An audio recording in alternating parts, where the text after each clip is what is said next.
ഓരോരുത്തരായിട്ട് പേര് പറയും. ഹരേ കൃഷ്ണ. രമാദേവി. രമാദേവി എഴുതിയിട്ടുണ്ട്. ഹരേ കൃഷ്ണ മാതാജി. ലിനി മിത്ര. ഏത് ചാപ്റ്റർ വേണമെങ്കിൽ തരാലോ അല്ലെ? കുഴപ്പമില്ല മാതാജി, ഞാൻ നോക്കാം. ലിനി അല്ലേ? അതെ, ലിനി മിത്ര. ലിനി മിത്ര. ഇന്ദിരാദേവി. ഹരേഷ മാതാജി, ഒരു 10 മിനിറ്റ് കഴിഞ്ഞിട്ട് പോരെ നമുക്ക്? അപ്പൊ പലരും കയറാത്തവര് ചിലപ്പോ ലേറ്റ് ആയിട്ട് കയറുന്നവരെ, അല്ലെങ്കിൽ പലരും ചിലപ്പോ മിസ്സാവും. ഹരേഷ്ണ, 10-15 മിനിറ്റ് കഴിഞ്ഞിട്ട് നമുക്ക് ലൈറ്റ് നോട്ട് ചെയ്യാം. നമ്മൾ ക്വസ്റ്റ്യൻ ആൻസർ ചെയ്യുമ്പോ അതോടുകൂടി ചെയ്യാം നമുക്ക്.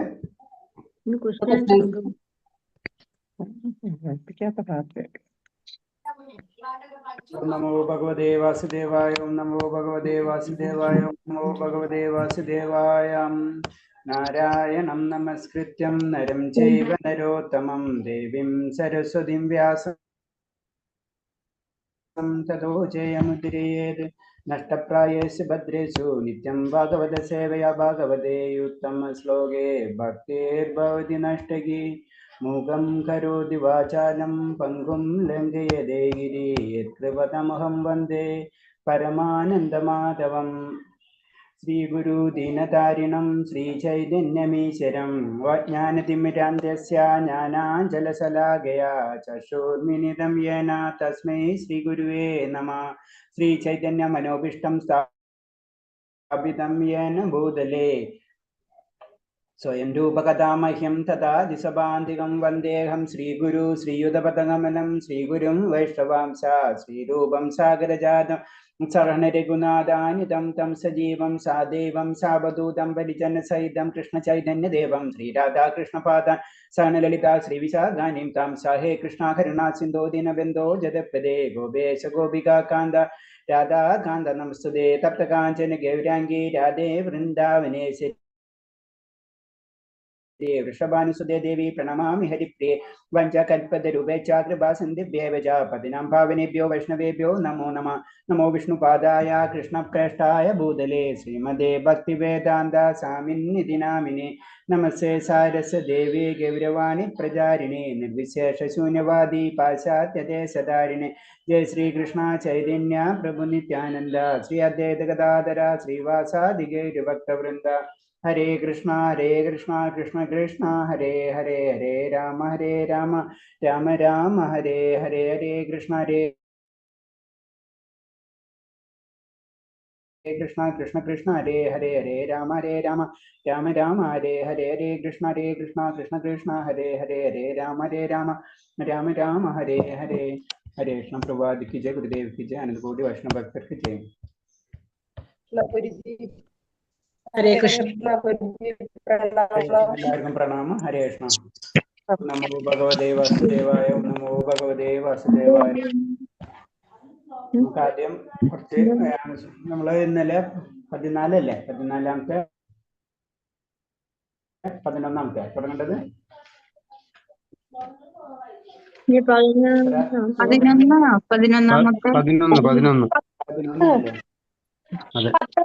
പ്രഭുജി. ഹരേ കൃഷ്ണ. എന്താ മാതാജി? 10 10ആണ്. 10ആണോ? ശരി, 10 തൊട്ട് നടക്കാം, കുഴപ്പമില്ല.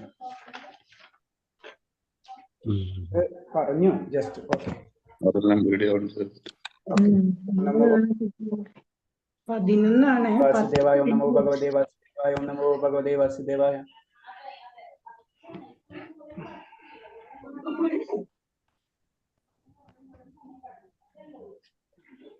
നോട്ട് ചെയ്തോട്ടെ.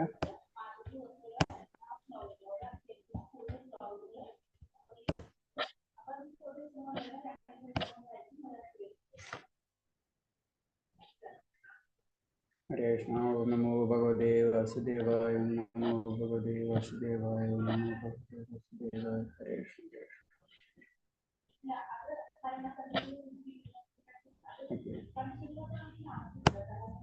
സിഗ്നൽ കട്ടാണെങ്കിൽ പറയണം. ഇപ്പൊ ഞാൻ വീഡിയോ ഓഫ് ചെയ്യാം.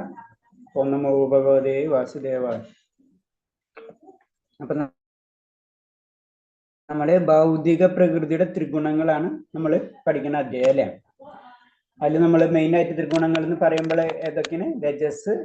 സത്ത്, രജസ്, തമസ്. ഈ മൂന്ന് കാര്യങ്ങളാണ് ത്രിഗുണങ്ങളിൽ വരുന്നത്. ഇതിനോട് ബന്ധപ്പെട്ടിട്ട് നമ്മുടെ സ്വഭാവത്തിനും നമ്മളെ കർമ്മത്തിനും നമ്മളെ ആഗ്രഹത്തിനും ഒക്കെ വ്യത്യാസം വന്നുകൊണ്ടിരിക്കും. ഇത് ഒരു പെർമനന്റ് അല്ല ഒരു വ്യക്തിയിൽ, ഇത് അങ്ങോട്ടും ഇങ്ങോട്ടൊക്കെ മാറിക്കൊണ്ടിരിക്കുന്ന പറയുന്നത്. അതിന് 10ാമത്തെ ശ്ലോകം തന്നെ അത് തന്നെയാണ് പറയുന്നത്. രജസ്തമാഭിഭൂയഃ സത്തോ ഭവതി ഭാരത രജസ്തം തമശ്ചൈവ തമസപ്തം രജസ്തവ. അല്ലയോ ഭാരത, ചിലപ്പോൾ രജസ്തമ ഗുണങ്ങളെ തോൽപ്പിച്ച് മുന്നേറും. ചിലപ്പോൾ രജസ് തമസ് സത്ത് തമ ഗുണങ്ങളെ കീഴടക്കുന്നു. ചിലപ്പോൾ തമസ് സത്ത് രജസ്സും. ഈ വിധത്തിൽ എപ്പോഴും ആധിപത്യത്തിനുള്ള മത്സരം നിലനിൽക്കുന്നു. അപ്പൊ എന്താണ് ഇത്? നമുക്ക് ഒരു കാര്യത്തിൽ ഒരു പെർമനന്റ് അല്ല ഒരു ക്യാരക്ടർ എന്ന് പറഞ്ഞത്. അത് അങ്ങോട്ടും ഇങ്ങോട്ടും എപ്പോഴും മാറിക്കൊണ്ടിരിക്കും. അതാണ് പറഞ്ഞത്. അതായത് നമ്മൾക്ക് എല്ലാ സമയത്തും രജസ് ഗുണമായിരിക്കില്ല, എല്ലാ സമയത്തും സത്വഗുണം. എനിക്ക് സത്വഗുണം കിട്ടി, എനിക്ക് ഇനി പ്രശ്നമില്ല എന്ന് നമുക്ക് പറയാൻ പറ്റില്ല. അത് അപ്പോഴെപ്പോഴും മാറിക്കൊണ്ടിരിക്കുന്നു. അപ്പൊ നമ്മൾ ശരിക്കും കൃഷ്ണാവബോധം എന്ന് പറയുമ്പോൾ എന്തായാലും ഈ 3 ഗുണങ്ങളും കഴിഞ്ഞിട്ടുള്ളതാണ് കൃഷ്ണാബോധം. അതായത് സാത്യ ഗുണവും. ഞാൻ വീഡിയോ ഓഫ് ചെയ്യാം, എന്റെ സ്ലോ ആയി പോകുന്നുണ്ട്. അപ്പൊ 3 ഗുണങ്ങൾ, ത്രിഗുണങ്ങളെ 3 ഗുണങ്ങൾ അതിക്രമിച്ചവനെ ശരിക്കും വാസുദേവ ഗുണമായിട്ടുള്ള വിശുദ്ധ സത്വഗുണത്തിൽ എത്താൻ കഴിയുള്ളൂ. അപ്പൊ നമ്മൾ ശ്രദ്ധിക്കേണ്ടത് എന്താണ്? നമുക്ക് ആദ്യം രജോ ഗുണ തമസു ഗുണം ആണെങ്കിൽ സാത്വഗുണത്തിൽ ഉയരാം, സാത്വഗുണത്തിൽ നിന്നും ഉയരണം.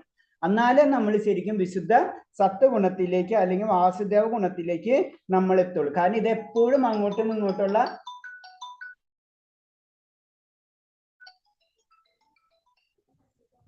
ഇങ്ങോട്ടുള്ള ഏറ്റക്കുറച്ചിൽ ഏത് സമയത്തും നമ്മൾക്കിൽ നടന്നുകൊണ്ടിരിക്കും. അപ്പൊ നമ്മൾ അത് ശ്രദ്ധിക്കണം എന്നാണ് പറയുന്നത്.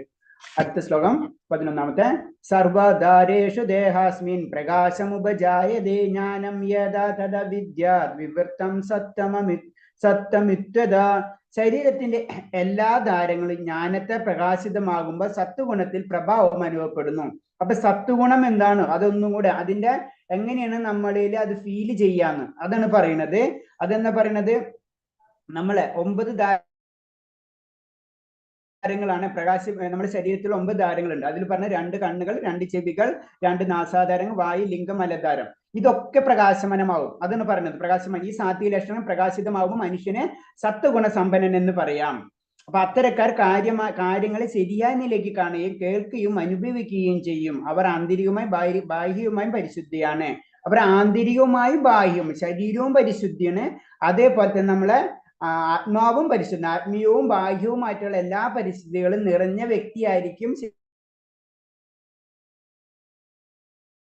ശരിക്കും ശരി സാത്വികൻ എന്ന് പറഞ്ഞാൽ. നമ്മളിലേക്ക് വന്നു കഴിഞ്ഞാൽ എല്ലാതും പരിശുദ്ധിയിലേക്ക് നമ്മൾ മാറിക്കൊണ്ടിരിക്കും. അപ്പൊ എല്ലാ കാര്യങ്ങളും നമ്മൾ കാണുന്നതും കേൾക്കണം, ചെയ്യണം, പ്രവർത്തിക്കണം എല്ലാതും നമ്മളെ സാത്വികമായിട്ടുള്ള അവസ്ഥയിലേക്ക് നമ്മൾ കടക്കും. അതിനു വേണ്ടി നമ്മൾ പ്രയത്നിക്കണം. എന്നാലേ നമ്മൾ അടുത്ത ലെവലിലേക്ക് നമ്മൾക്ക് ഉയരാൻ കഴിയുള്ളൂ. ലോഭ പ്രവർത്തിനാരംഭ കർമാണ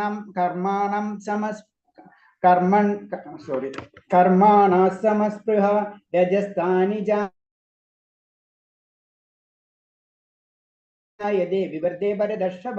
ഹേ ഭരതശ്രേഷ്ഠ, രജോഗുണം വർദ്ധിക്കുമ്പോൾ അതിയായ ആസക്തി, ബലോദിഷ്ടമായ പ്രവർത്തനം, കഠിനമായ പ്രവർത്തനം, അടക്കാനാവാത്ത ആഗ്രഹം, മോഹാവേശം എന്നീ ലക്ഷണങ്ങൾ ഉണ്ടാകുന്നു. ഇത് സാത്വഗുണങ്ങൾ ഉയരുമ്പോഴാണ് ആദ്യം പറഞ്ഞത് എല്ലാ ധാരങ്ങളും ജ്ഞാനത്തെ പ്രകാശിതമാകുന്നു പറഞ്ഞത്. അടുത്തത് എന്താ പറയുന്നത്? രജോഗുണമാണ് നമ്മളിൽ ഉയർന്നു വരുന്നെങ്കിൽ അവിടെ നമുക്ക് സംഭവിക്കാന്ന് വെച്ച് കഴിഞ്ഞാല് നമുക്ക് അതിയായ ആസക്തി, ബലോദിഷ്ടമായിട്ടുള്ള പ്രവർത്തനങ്ങൾ, ആഗ്രഹം, ഇതൊക്കെയാണ് ശരിക്കും നമുക്ക് രജോഗുണം ഉയർന്നു വരുമ്പോൾ നമുക്ക് കാണാവുന്നത്. രജോഗുണം ഉയർന്നു വരുമ്പോൾ നമ്മൾ എന്ത് വേണ്ടി പ്രവർത്തിക്കും അതിന് പറഞ്ഞ ആ രജോഗുണം ഭാവികളാവുമ്പോഴാണ് സാധാരണ. അതിന് നമ്മള് ഇപ്പൊ ഭൗതിക ലോകത്തിലും എല്ലാവരും ശരിക്കും രജോഗുണമാണെന്ന് പറഞ്ഞതിന്റെ കാരണം എന്ന് വെച്ച് കഴിഞ്ഞാൽ എല്ലാവർക്കും എന്താ സംഭവിക്കുന്നത്? തനിക്ക് കിട്ടിയ സ്ഥാനത്തിൽ ഒരിക്കലും സംതൃപ്തി ആകാറില്ല. രജോഗുണത്തിന്റെ പ്രത്യേകതയാണ്. ഒരിക്കലും എന്ത് കിട്ടിയാലും നമുക്ക് അത് പോരാണ്ട് വരും. പിന്നെ അതിനു വേണ്ടി നമ്മൾ പ്രവർത്തിച്ചു കൊണ്ടിരിക്കും. ഒരു വീടുണ്ടാക്കാൻ ശ്രമിക്കുകയാണെങ്കിൽ അദ്ദേഹം എന്താ ചെയ്യുക? ഒരു കൊട്ടാരം പോലുള്ള ഒരു വീട് വേണമെന്നുള്ള ചിന്താഗതി ഉണ്ടായിരിക്കും. അപ്പൊ എപ്പോഴും താൻ അതിൽ എന്നും താമസിക്കുക എന്നാണ് അയാളുടെ വിചാരം. നമ്മൾ സാധാരണ പറയും ജീവിതം. പക്ഷെ നമ്മളൊരു വീട് ഉണ്ടാക്കുമ്പോൾ നമ്മൾ ചിന്തിക്കുന്നില്ല, നമ്മൾ കുറച്ചു കാലം അതിൽ താമസിക്കുള്ളൂ, അത് കഴിഞ്ഞാൽ അതില്ല, നമ്മളില്ല. പിന്നെ അപ്പൊ അതാണ് പറഞ്ഞത്. അപ്പൊ അതൊരിക്കലും ആ വ്യക്തി ചിന്തിക്കില്ല എന്നാ പറഞ്ഞത്. രജോ ഗുണമുള്ളവർ നാളത്തെ പറ്റിയല്ലേ ചിന്തി, ഇന്ന് എന്റെ ആഗ്രഹം, എന്റെ ഇന്ദ്രിയങ്ങൾക്കുള്ള ആഗ്രഹങ്ങൾ ഞാൻ തൃപ്തിപ്പെടുത്താൻ മാത്രമാണ്. അയാൾക്ക് ഇന്ദ്രിയ സുഖഭോഗത്ത് അത്യാർത്ഥിയുണ്ട്, അതിന് അറുതിയില്ല. ആ വീട്ടിൽ കുടുംബസമേതം താമസിച്ച് എന്നെന്നും ഇന്ദ്രിയ അനുഭവിക്കണം അയാൾ ആഗ്രഹിക്കുന്നത്. രജോ ഗുണങ്ങളാണ് നമുക്ക് നമ്മളെ കുട്ടികളെ അച്ഛനമ്മ ഭാര്യ ഇതൊക്കെ ആയിട്ടുള്ള ഒരു കുടുംബമാണ് നമ്മൾ എപ്പോഴും ആഗ്രഹിക്കുന്നത് അല്ലേ. അങ്ങനെ ആ കുടുംബത്തിൽ എപ്പോഴും ആനന്ദിച്ചു കൊണ്ടിരിക്കണം എന്നൊരു ചിന്താഗതി ആയിരിക്കും രജോ ഗുണമുള്ളവർക്കുള്ളത്. അപ്പൊ നമ്മൾ സാധാരണ നമ്മളെല്ലാവരും ജനറൽ ആയിട്ട് പറയുമ്പോൾ എല്ലാ കാറ്റഗറിയിലും അത് രജോ ഗുണമായിരിക്കും. നമുക്ക് ആഗ്രഹങ്ങളാണ്, സത്യം പറഞ്ഞ ആഗ്രഹങ്ങൾ തന്നെയാണ് നമ്മളിവിടെ പിടിച്ചു നിർത്തുന്നതും. അടുത്ത ശ്ലോകം. അപ്രകാശോ പ്രവർത്തശ്ച പ്രമാദമോഹ ഏവ തമസ്ഥാനി ജായതേ വിവർത്തേ കുരുനന്ദന. തമോ ഗുണം വളരുമ്പോൾ തേജസ്സില്ലായ്മ, അകർമ്മണത്യ, പ്രമാദം, വ്യാമോഹം എന്നിവ പ്രകടമാകും. ഇനി അടുത്തെന്താ? തമോ ഗുണം.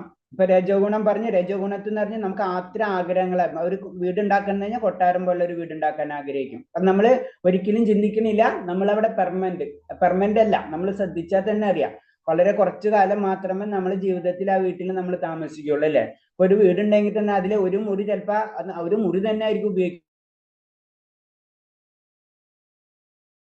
ബാക്കിയുള്ള മുറികൾ ഉപയോഗിക്കാറുണ്ടാവില്ല. ഇതൊക്കെയാണ് നമ്മളെ. പക്ഷെ നമ്മളെ ചിന്താഗതി എന്താണ്? ഇത് എനിക്ക് പെർമനന്റ് ആണ്. മരണത്തിനെ പറ്റി രജോ ഗുണമുള്ളവർ ചിന്തിക്കില്ല. അവരിങ്ങനെ ആഗ്രഹങ്ങളായിട്ട് നിൽക്കും. തമോ ഗുണമുള്ളവരാണെങ്കിലോ അവർക്ക് പിന്നെ വേറൊന്നും ചിന്തിക്കാനില്ല. അവർക്ക് തന്നെ തേജസ് ഇല്ല. അവര് എന്തിനാണ് ജീവിക്കുന്നത് കൂടെ അവർക്ക് അറിയാത്ത ഒരു അവസ്ഥയായിരിക്കും ഈ തമോ ഗുണ ചിന്താഗതിയുള്ള വ്യക്തികളുടെ പ്രത്യേകത. തന്നിഷ്ടം പോലെ താമസ സ്വഭാവം നിയന്ത്രണ തത്വമെല്ലാം അനുസരിച്ച് പ്രവർത്തിക്കുന്നു. തന്നിഷ്ടം പോലെ പ്രവർത്തിക്കാനായിരിക്കും അവർക്ക് ഇഷ്ടം. ഒരാളും കൺട്രോൾ. അതെന്താണ്? ശരിക്കും മൃഗത്തിന്റെ സ്വഭാവമാണ് അല്ലെ. മൃഗത്തിന് എന്താണ്? മറ്റുള്ളവരെ ഒട്ടും പറയുന്ന പ്രവർത്തിക്കണമെന്ന് ഇഷ്ടമല്ല. തുല്യമായിരിക്കും അവരുടെ ജീവിതം. തന്നിഷ്ടമാർ ഒരു ഉദ്ദേശമില്ലാതെ പ്രവർത്തിക്കാനാണ് അയാൾക്ക് ഇഷ്ടം. അയാൾക്ക് അധ്വാന ശേഷി ഉണ്ടെങ്കിലും കഴിവുണ്ടെങ്കിലും അത് ഉപയോഗിക്കാൻ തുനിയില്ല. ഇതാണ് പറഞ്ഞത്. ഇങ്ങനത്തെ കൂട്ടരാണ് ശരിക്കും തമോ ഗുണമുള്ളവരെന്ന് പറഞ്ഞത്. തമോ ഗുണമുള്ളവരെന്ന് പറഞ്ഞാൽ അവർക്ക് സ്വന്തം ഇഷ്ടത്തിന് പോലെ പ്രവർത്തിക്കാൻ ഇഷ്ടം, ഒരു ഉദ്ദേശമില്ലാതായിരിക്കും അവരുടെ പ്രവർത്തനം. ഇങ്ങനത്തെ ഇവര് ബോധാവസ്ഥയിലാണെങ്കിലും ഇക്കൂട്ടരുടെ ജീവിതം കർമ്മരഹിതമാണ്. കർമ്മം തന്നെ ഇല്ല. അവര് എന്തിനും ബോധം ഉണ്ടെന്ന് മാത്രമേ ഉള്ളൂ. പക്ഷെ എന്താണ്? അവര് ഒരു കർമ്മം ചെയ്യാത്ത അവസ്ഥയായിരിക്കും എന്ന് പറയുന്നത്.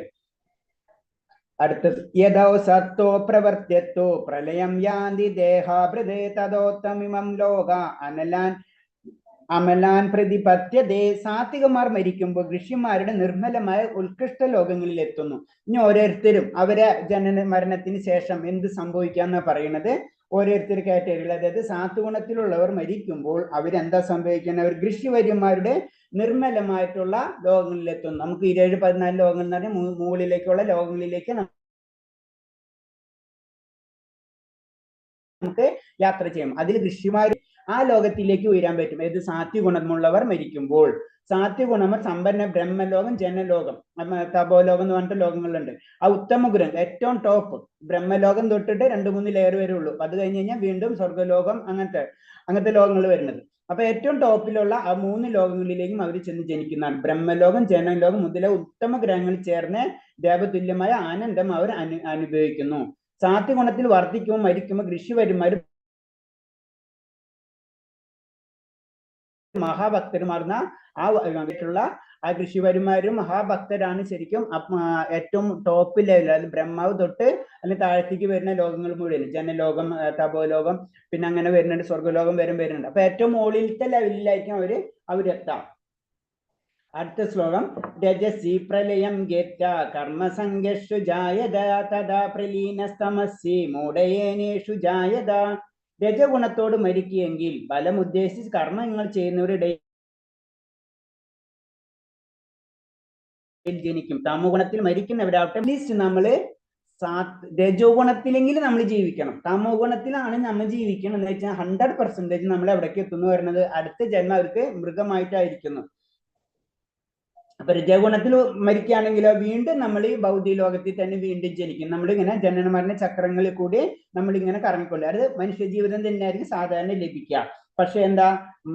തമോ ഗുണത്തിലാണ് നമ്മൾ ജീവിക്കുകയാണെങ്കിൽ നമുക്ക് കൺഫേം ആണ് നമ്മള് മൃഗമായിട്ടാണ് അടുത്ത ജന്മത്തിൽ ജനിക്കുക. അതിന് കാരണം ഇഷ്ടം. അപ്പൊ എന്താണ്, അപ്പൊ അവന് ഈ മനുഷ്യജന്മം കൊണ്ട് കാര്യമില്ല, അപ്പൊ മൃഗമായിട്ട് തന്നെ വീണ്ടും ജനിക്കുന്നു. അതാണ് പറഞ്ഞത്. അപ്പൊ നമ്മുടെ ലക്ഷ്യം, ഒരു മനുഷ്യന്റെ ലക്ഷ്യം എന്ന് പറയുന്നത് ശരിക്കും എന്താണ്? കാരണം എന്ന് വെച്ച് കഴിഞ്ഞാൽ കൃഷ്ണബോധത്തിൽ ഉറച്ചാല് ഭഗവാനിൽ ഉറച്ച് ഭഗവാനെ കണ്ടെത്തുക. അതാണ് ശരിക്കും മനുഷ്യന്റെ ധർമ്മം എന്ന് പറഞ്ഞത്.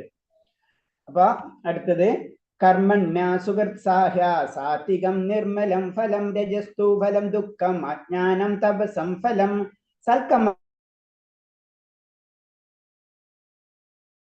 സൽക്കർമ്മത്തിന്റെ ഫലം വിശുദ്ധമാണ്, പ്രവൃത്തിയുടെ ഫലം ദുഃഖമാകുന്നു, തമോഗുണത്തിലെ പ്രവർത്തനം ഫലം മൗഢ്യവും അജ്ഞാനവുമാകുന്നു.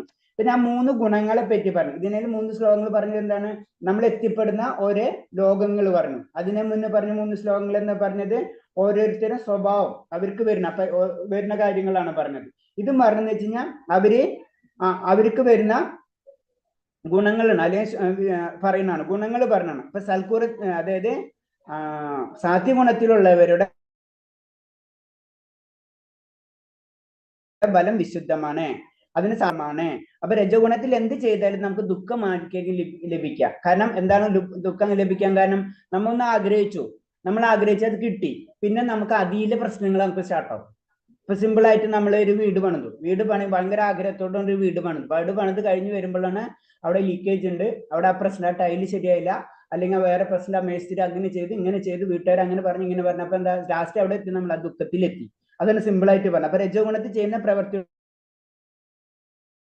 ഫലം ദുഃഖമാകുന്നു, തമോ ഗുണത്തിൽ പ്രവർത്തനയുടെ ഫലം മൗഢ്യവും അജ്ഞാനമാകുന്നു. പിന്നെ അവരെ പ്രത്യേകിച്ച് പറയാനില്ല, അവർ മൗഢ്യവും അജ്ഞാനം, അവർക്ക് സത്യം എന്താണെന്ന് അറിയില്ല. മനസ്സിലായി? സത്യത്തെ അസത്യമായിട്ടും അസത്യത്തെ സത്യമായിട്ടും കരുതുന്നവരാണ് ശരിക്കും ഈ തമോ ഗുണമുള്ളവർ. അപ്പൊ അത് തന്നെ ഉദാഹരണം തന്നെയാണ് ഇതിൽ പറയുന്നത്. ഒരു രജോ ഗുണമുള്ള വ്യക്തികൾ എന്ന് പറഞ്ഞാൽ ഒരു ആഡംബരചുംബരിയായ ഒരു വലിയ കെട്ടിടം പണിയണമെന്ന് വെച്ച് കഴിഞ്ഞാൽ അതിന് കുറെ ക്ലേശിച്ചിട്ട് ലാസ്റ്റ് നമ്മൾ എന്താണ് അതാനൊക്കെ സംഭവം. അപ്പൊ വളരെ ക്ലേശങ്ങൾ അനുഭവിക്കേണ്ട ഒരു വിഭാഗമാണ് ശരിക്കും രജോ ഗുണം. അവർ വളരെയധികം ക്ലേശിക്കും, അവർ കാര്യം ചെയ്യാൻ വേണ്ടി വളരെയധികം ക്ലേശിച്ച് കാര്യങ്ങളൊക്കെ ചെയ്യും, എന്നിട്ട് ലാസ്റ്റ് എത്തുമ്പോൾ അവർക്ക് വിഷമാവുകയും ചെയ്യും. അതാണ് അവർക്ക് ദുഃഖം വരുന്നത്. പക്ഷെ സാത്വികമുള്ളവരാണോ, അവരുടെ ഗുണങ്ങൾ എപ്പോഴും വിശുദ്ധമാണ്. തന്മൂലം മോഹമുക്തമായ ഋഷിമാർ സന്തുഷ്ടരാണ്. അതാണ് അവർ ഋഷിമാരെ തുല്യത്തിലേക്ക് അവരെ കണക്കാക്കിയിട്ടുള്ളത്. കാരണം പിന്നെ അടുത്തത് തമോ ഗുണത്തെ പറ്റിയുള്ള വ്യക്തികളെ വീണ്ടും പറയണമെന്ന് വെച്ച് കഴിഞ്ഞാൽ അവരുടെ ജീവിതം എപ്പോഴും ദുരിതപൂർണമായിരിക്കും. കാരണം എന്ന് വെച്ച് കഴിഞ്ഞാൽ സ്വന്തം ഇഷ്ടത്തിന് പ്രവർത്തിക്കുമ്പോൾ ഇതായിരിക്കും, അവർക്ക് പല പ്രശ്നങ്ങളും അവർക്ക് വന്നുകൊണ്ടിരിക്കും അല്ലെ. അപ്പൊ അങ്ങനെ വരുമ്പോൾ അവർക്ക് എന്താണ്, അവർക്കും ഒരു മനുഷ്യന്റെ ഇപ്പോഴേ തന്നെ ജീവിക്കുന്ന മൃഗത്തിനെ പോലെ ആയിരിക്കും അവര് പറഞ്ഞത്. അപ്പൊ അത് നമ്മൾ ഒരിക്കലും, അത് തമോ ഗുണത്തിലേക്ക് നമ്മൾ ഒരിക്കലും പോകരുതെന്നാ പറഞ്ഞത്. തമോ ഗുണത്തിൽ പോയി കഴിഞ്ഞാൽ നമ്മുടെ ജീവിതം തന്നെ താഴ്ന്ന ലെവലിലേക്കും, കൂടാതെ നമുക്ക് ലഭിക്കുന്ന ജന്മങ്ങളും അടുത്ത മൃഗത്തിലേക്ക് പോകുന്ന പറയുന്നത്. പിന്നെ അതിൽ വരുന്നതാണ്, തമോ ഗുണത്തിൽ വരുന്നതാണ് ഏറ്റവും ആയിട്ടുള്ള ഒരു സ്വഭാവം എന്ന് പറഞ്ഞത് ഹിംസ, അതായത് മൃഗങ്ങളൊക്കെ ഉപദ്രവിക്കാന്നുള്ളത്. അപ്പൊ ഒരിക്കൽ താങ്കളെ കൊല്ലാൻ ഉതകുന്ന ശരീരം ആ മൃഗങ്ങൾക്ക് കിട്ടും. കാരണം പാവപ്പെട്ട മൃഗങ്ങളെ കൊല്ലുന്നത് തമോ ഗുണമാണ്. അപ്പൊ തമോ ഗുണത്തിലുള്ള വ്യക്തികളാണ് ഒരു മൃഗത്തെ വധിക്കുന്നത്. ആ മൃഗത്തെ വധിച്ചു കഴിഞ്ഞാൽ നമ്മൾ മനസ്സിലാക്കണം, ഒരിക്കൽ തങ്ങളുടെ കൊല്ലാൻ ഉതകുന്ന ശരീരം ആ മൃഗങ്ങൾക്ക് കിട്ടുന്നുമെന്ന് മൃഗങ്ങൾ ഹിംസിക്കുന്നവർക്ക് അറിഞ്ഞുകൂടാ. അത് നമ്മളൊരു സംസാരം ഉണ്ടല്ല, കൊന്ന പാപം തിന്നേ തീരുന്ന് പറയൂല, അങ്ങനെ നമ്മള് ഒരു പറയുന്ന കേൾക്കുന്നുണ്ട്. അപ്പൊ എന്താണ് അതിനെ വേറെ രീതിയിലാണ് തിരിച്ചെടുത്തത്. ശരിക്കും പറഞ്ഞാൽ എന്താണ്, അത് കൊന്ന പാപം തിന്നേ തീരൂ, മനസ്സിലായി? അത് നമുക്ക് തിരിച്ചെന്തായാലും കിട്ടിയിരിക്കും, അതാണ് പറഞ്ഞത്. അപ്പൊ നമ്മളെ പല കാര്യങ്ങളും അങ്ങോട്ടും ഇങ്ങോട്ടും മറച്ചിട്ടിരിക്കാം. അപ്പൊ അതാണ് പ്രകൃതിയുടെ നിയമം അതെന്ന് പറഞ്ഞത്. കാരണം നമ്മളൊരു മൃഗത്തെ വധിക്കുകയാണെങ്കിൽ ആ മൃഗം പിന്നെ അടുത്ത ജന്മത്തില് നമ്മളെ വധിക്കാവുന്ന ഒരു രൂപം ആ മൃഗത്തിന് കിട്ടിയിട്ടുണ്ടാവും, എന്നിട്ട് നമ്മളെ വധിക്കും. അതാണ് പറഞ്ഞത്, അതാണ് പ്രകൃതി നിയമം. അതായത് ഒരിക്കൽ തങ്ങൾക്ക് കൊല്ലാനുതകുന്ന ശരീരം ആ മൃഗങ്ങൾക്ക് കിട്ടുമെന്ന് മൃഗങ്ങൾ ഹിംസിക്കുന്നവർക്ക് അറിഞ്ഞുകൂടാ. പ്രകൃതിയുടെ മൃഗമാണെന്നോ ഞാൻ മനുഷ്യനാണെന്നോ ഇതൊന്നുമില്ല. ഒരു നിയമം ആരെ തെറ്റിക്കണം ആ നിയമത്തിനനുസരിച്ച് പ്രകൃതി വർക്ക് ചെയ്യും. ഏതൊരു ജീവിയിലും ഭഗവാന്റെ സന്താനമാണ്. ഒരു ഉറുമ്പിനെ കൊല്ലുന്നത് പോലും അദ്ദേഹം പൊറുക്കില്ല, അതിന്റെ അനന്തരഫലം അയാൾ അനുഭവിച്ചേ പറ്റൂ. നമ്മൾ എന്ത് തെറ്റ് ചെയ്താലും അത് നമുക്ക് തിരിച്ചു കിട്ടിയിരിക്കും. അതാണ് അതിന്റെ ഉദാഹരണം. നമ്മ അറിഞ്ഞോ അറിയാതെ എന്നുള്ള സബ്ജക്റ്റ് അതില്ല, ഞാൻ അറിയാണ്ടാണ്. അതെന്ന് പറഞ്ഞാൽ നമ്മള് അത്രേ കർമ്മം നമ്മ അറിഞ്ഞും അറിയാണ്ട് ഇങ്ങനെ കർമ്മങ്ങൾ ചെയ്തുകൊണ്ടിരിക്കും. തെറ്റും ശരി നമ്മൾ ശ്വസിക്കുന്നുണ്ട്, എന്തോരം ജീവികൾ ഇതൊക്കെ ഇങ്ങനെ കറങ്ങിക്കൊണ്ടിരിക്കും. അതിന് കർമ്മഫലങ്ങൾ മാറ്റണം എന്ന് വെച്ച് കഴിഞ്ഞാൽ ഭഗവാനെ വിളിക്കാതെ യാതൊരു നിവൃത്തിയില്ലാന്ന് പറയുന്നതിന്റെ കാരണം അതിന്റെ അനന്തരഫലം അയാൾ അനുഭവിച്ചേ പറ്റൂ. ഒരു ഉറുമ്പിനെ കൊല്ലുന്നത് പോലും മദ്യം പെറുക്കില്ല, അതിന്റെ അനന്തരഫലം അയാൾ അനുഭവിച്ചേ പറ്റൂ. അതേപോലെ തന്നെ അതിൽ തന്നെ ഏറ്റവും ഡേഞ്ചറസ് ആയിട്ടുള്ള കാര്യം പറഞ്ഞത് ജന്തുഹിംസകളിൽ വെച്ച് ഗോഹത്യയാണ് ഏറ്റവും ദുഷ്ടമായിട്ടുള്ളത്. ഗോഹത്യ ഒരിക്കലും ചെയ്യാൻ പാടില്ല. കാരണം ഭഗവാന്റെ ഏറ്റവും സന്തത സഹചാരിയാണ് നമുക്കറിയാം പശുക്കൾ എന്ന് പറയുന്നത്, അതല്ലേ? അപ്പൊ അതിന് കൊല്ലാന്ന് പറഞ്ഞാൽ അതെന്ന് പറഞ്ഞു അതൊന്നും നമ്മൾ ചെയ്യാൻ പാടില്ല. അപ്പൊ അത്രയാണ് നമ്മളെ ഹിംസനെ പറ്റി. അപ്പൊ ഹിംസയിൽ തന്നെ പല കാറ്റഗറി ജനറൽ ആയിട്ട് നമ്മൾ നോക്കുമ്പോൾ മനസ്സിലാവും. ഏറ്റവും ഡേഞ്ചറസ് ആയിട്ടുള്ളത് പശുക്കളാണ്. അത് കഴിഞ്ഞിട്ട് 17 വരുന്ന പക്ഷികളാണ്. 17 താഴെയാണ് ശരിക്കും നമ്മളെ ജീവജാലകം എന്ന് പറഞ്ഞു കഴിഞ്ഞാൽ മരങ്ങൾ, ചെടികൾ, ഇതൊക്കെ ശരിക്കും അതിനും ജീവനുണ്ട് അല്ലേ? ഞാൻ അങ്ങോട്ട് ഒരു ചോദിക്കണം, അപ്പൊ അതിനും ജീവനില്ല, അപ്പൊ അതിനെ കൊത്താലും പാപം കിട്ടില്ലേ?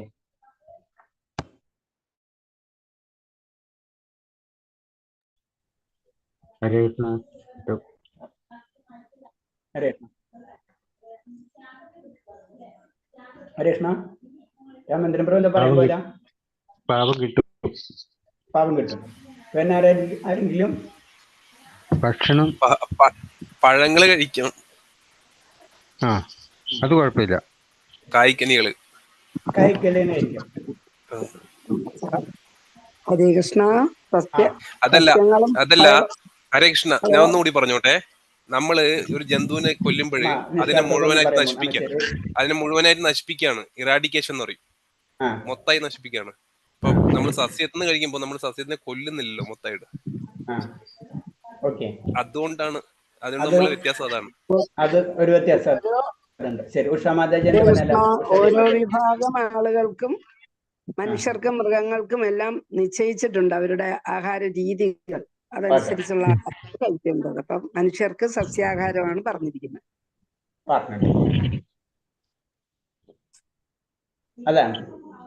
അതാണ് കുറച്ചും കൂടെ ക്ലാരിറ്റി ഉള്ള ആൻസർ. ഓരോരുത്തർക്കും ഓരോന്ന് പറഞ്ഞിട്ടുണ്ട്. സിംഹത്തിന് എന്തായാലും പച്ചക്കറി തിന്നാൻ പറ്റില്ല, മനസ്സിലായില്ലേ? അപ്പൊ സിംഹത്തിന് അത് തിന്നാൻ പറ്റും. അതാണ് പ്രകൃതി നിയമം എന്ന് പറഞ്ഞത്. അപ്പൊ നമുക്കും ഭക്ഷണം നമ്മൾ പറഞ്ഞിട്ടുണ്ട്, ഭഗവാൻ പറയുന്നുണ്ട്. അപ്പൊ ആ ഭക്ഷണം നമുക്ക് കഴിക്കാനുള്ളത്. അതുകൊണ്ട് അതിന്റെ ബലത്തിന്റെ നമുക്ക് നമ്മളെ രീതി നമ്മൾ തെറ്റിച്ചു കഴിഞ്ഞാൽ നമുക്ക് അതിന്റെ പണിഷ്മെന്റ് കിട്ടും, മനസ്സിലായി? അപ്പൊ സിംഹത്തിന് കിട്ടാത്തത് എന്താണ്? സിംഹത്തിന് അത് പറഞ്ഞിട്ടുള്ളതാണ്, സിംഹത്തിന് അത് കഴിക്കുക. അപ്പൊ സിംഹത്തിന് പാപം കിട്ടില്ലെന്ന് കഴിക്കുന്നവരുണ്ട് അല്ലേ? സിംഹത്തിന് കഴിക്കാതെ ഹരേ കൃഷ്ണ പ്രഭുജി. നമുക്കത് ചെയ്യാൻ പറ്റില്ല. പിന്നെ ഇതിൽ തന്നെ കാറ്റഗറി അത് സാധ്യമായിട്ടുള്ള ഒരു ഭക്ഷണമാണ്, മനസ്സിലായ? സാധ്യമല്ലാത്ത ഒരു ഭക്ഷണം, സാധ്യമല്ലാത്ത ഭക്ഷണമാണ് അത് കാരണം അതൊക്കെ നമ്മൾ പതുക്കെ അവോയ്ഡ് ചെയ്യണം. അതൊക്കെ നമ്മൾ രജോ ഗുണത്തിലേക്ക് നമ്മളെ കൊണ്ടുപോകും, അങ്ങനത്തെ ഭക്ഷണങ്ങൾ. അത് തന്നെ അതുകൊണ്ടാണ് സിംഹവും ആനയും വ്യത്യാസം. ആന കഴിക്കുന്നത് ഇതൊക്കെ അല്ലേ? ആന നോൺ വെജ് കഴിക്കില്ലല്ലോ, കഴിക്കൂലല്ലോ. ആനക്ക് സാത്വിക ഗുണവും സിംഹത്തിന് രാജസിക താമസിക ഗുണവുമാണ്. അത് നമുക്ക് പറയാം രാജ, പക്ഷെ അത് മുഴുവൻ അതിന്റെ നമുക്ക് അങ്ങനെ പറയാൻ പറ്റില്ല എല്ലാ കാര്യങ്ങളും. ജനറൽ ആയിട്ട് കാരണം എന്ന് വെച്ച് കഴിഞ്ഞാൽ അത് ഓരോരുത്തർക്ക് അവർക്ക് പറഞ്ഞിട്ടുണ്ട് അവരെ ഭക്ഷണം കഴിക്കണം. അവർക്ക് സാത്വിക ഗുണമോ രാജസ്യ ഗുണമോ നമുക്ക് പറയാൻ പറ്റില്ല. മൃഗങ്ങളെ സംബന്ധിച്ച് അവർക്ക് അവരെ കർമ്മഫലങ്ങൾ അവർ തീർത്തു പോവാണ്. അവർക്ക് ഇപ്പൊ അവര് മൃഗമായിട്ട് ഒരു സിംഹമായിട്ട് ജനിച്ച സിംഹത്തിനെ പോലെ ജീവിക്കും, ഒരു ആനയായിട്ട് ജനിച്ച ആനനെ പോലെ ജീവിക്കും, കുരങ്ങനായിട്ട് ജനിച്ച കുരങ്ങനായിട്ട് ജീവിക്കും, അത്രേ ഉള്ളൂ. പക്ഷെ നമുക്ക് അങ്ങനെയല്ല, നമുക്ക് അങ്ങോട്ടും ഇങ്ങോട്ടും മാറ്റം വരുത്താനുള്ള കഴിവുണ്ട് നമുക്ക്. അത് നമ്മളെ പ്രത്യേകത. നമുക്ക് ഏത് രൂപത്തിലും മാറാം.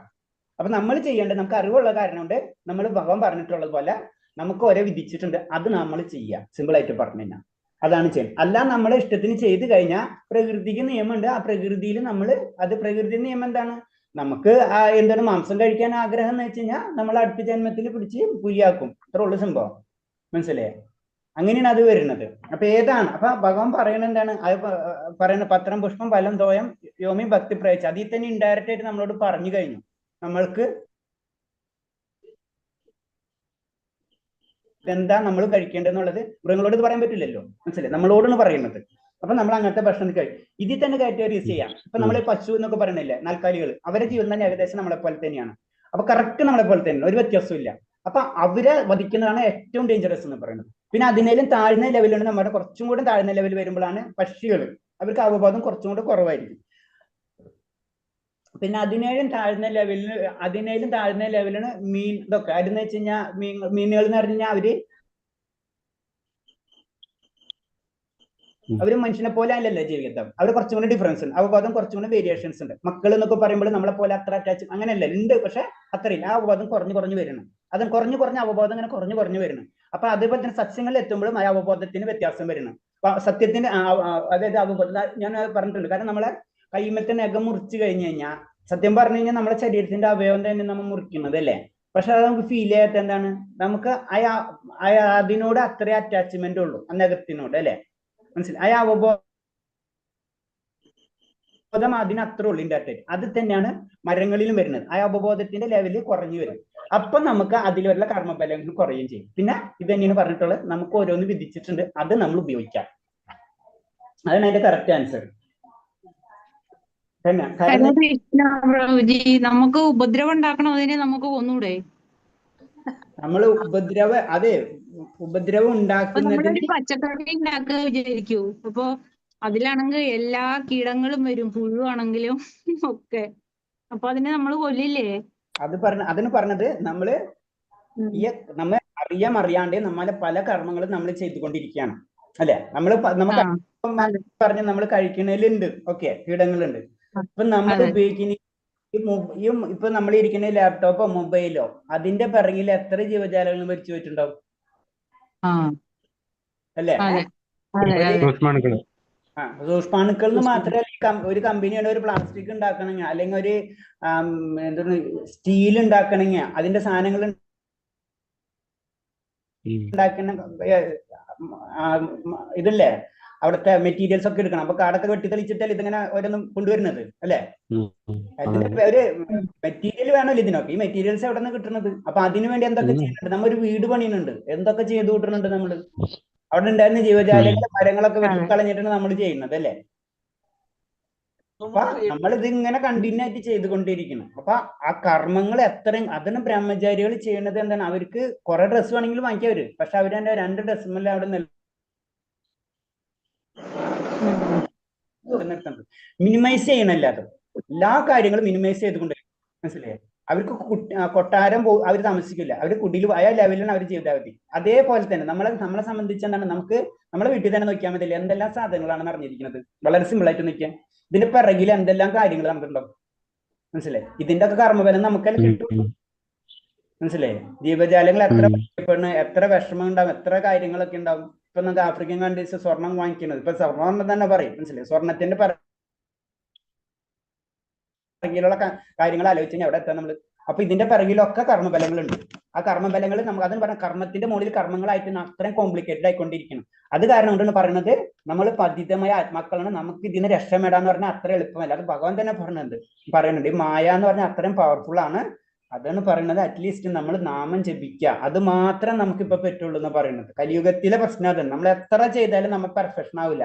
നമ്മളിപ്പോ പറഞ്ഞില്ല, ഇത് ചെയ്ത് കഴിഞ്ഞാൽ പിന്നെ അതിന്റെ ഇതൊന്നും നമുക്ക് പെർഫെക്റ്റ് ആയിട്ട് ചെയ്യാൻ പറ്റില്ല. അപ്പൊ ചെയ്യാൻ പറ്റാവുന്ന കാര്യങ്ങൾ ഫസ്റ്റ് ചെയ്യാം. അപ്പൊ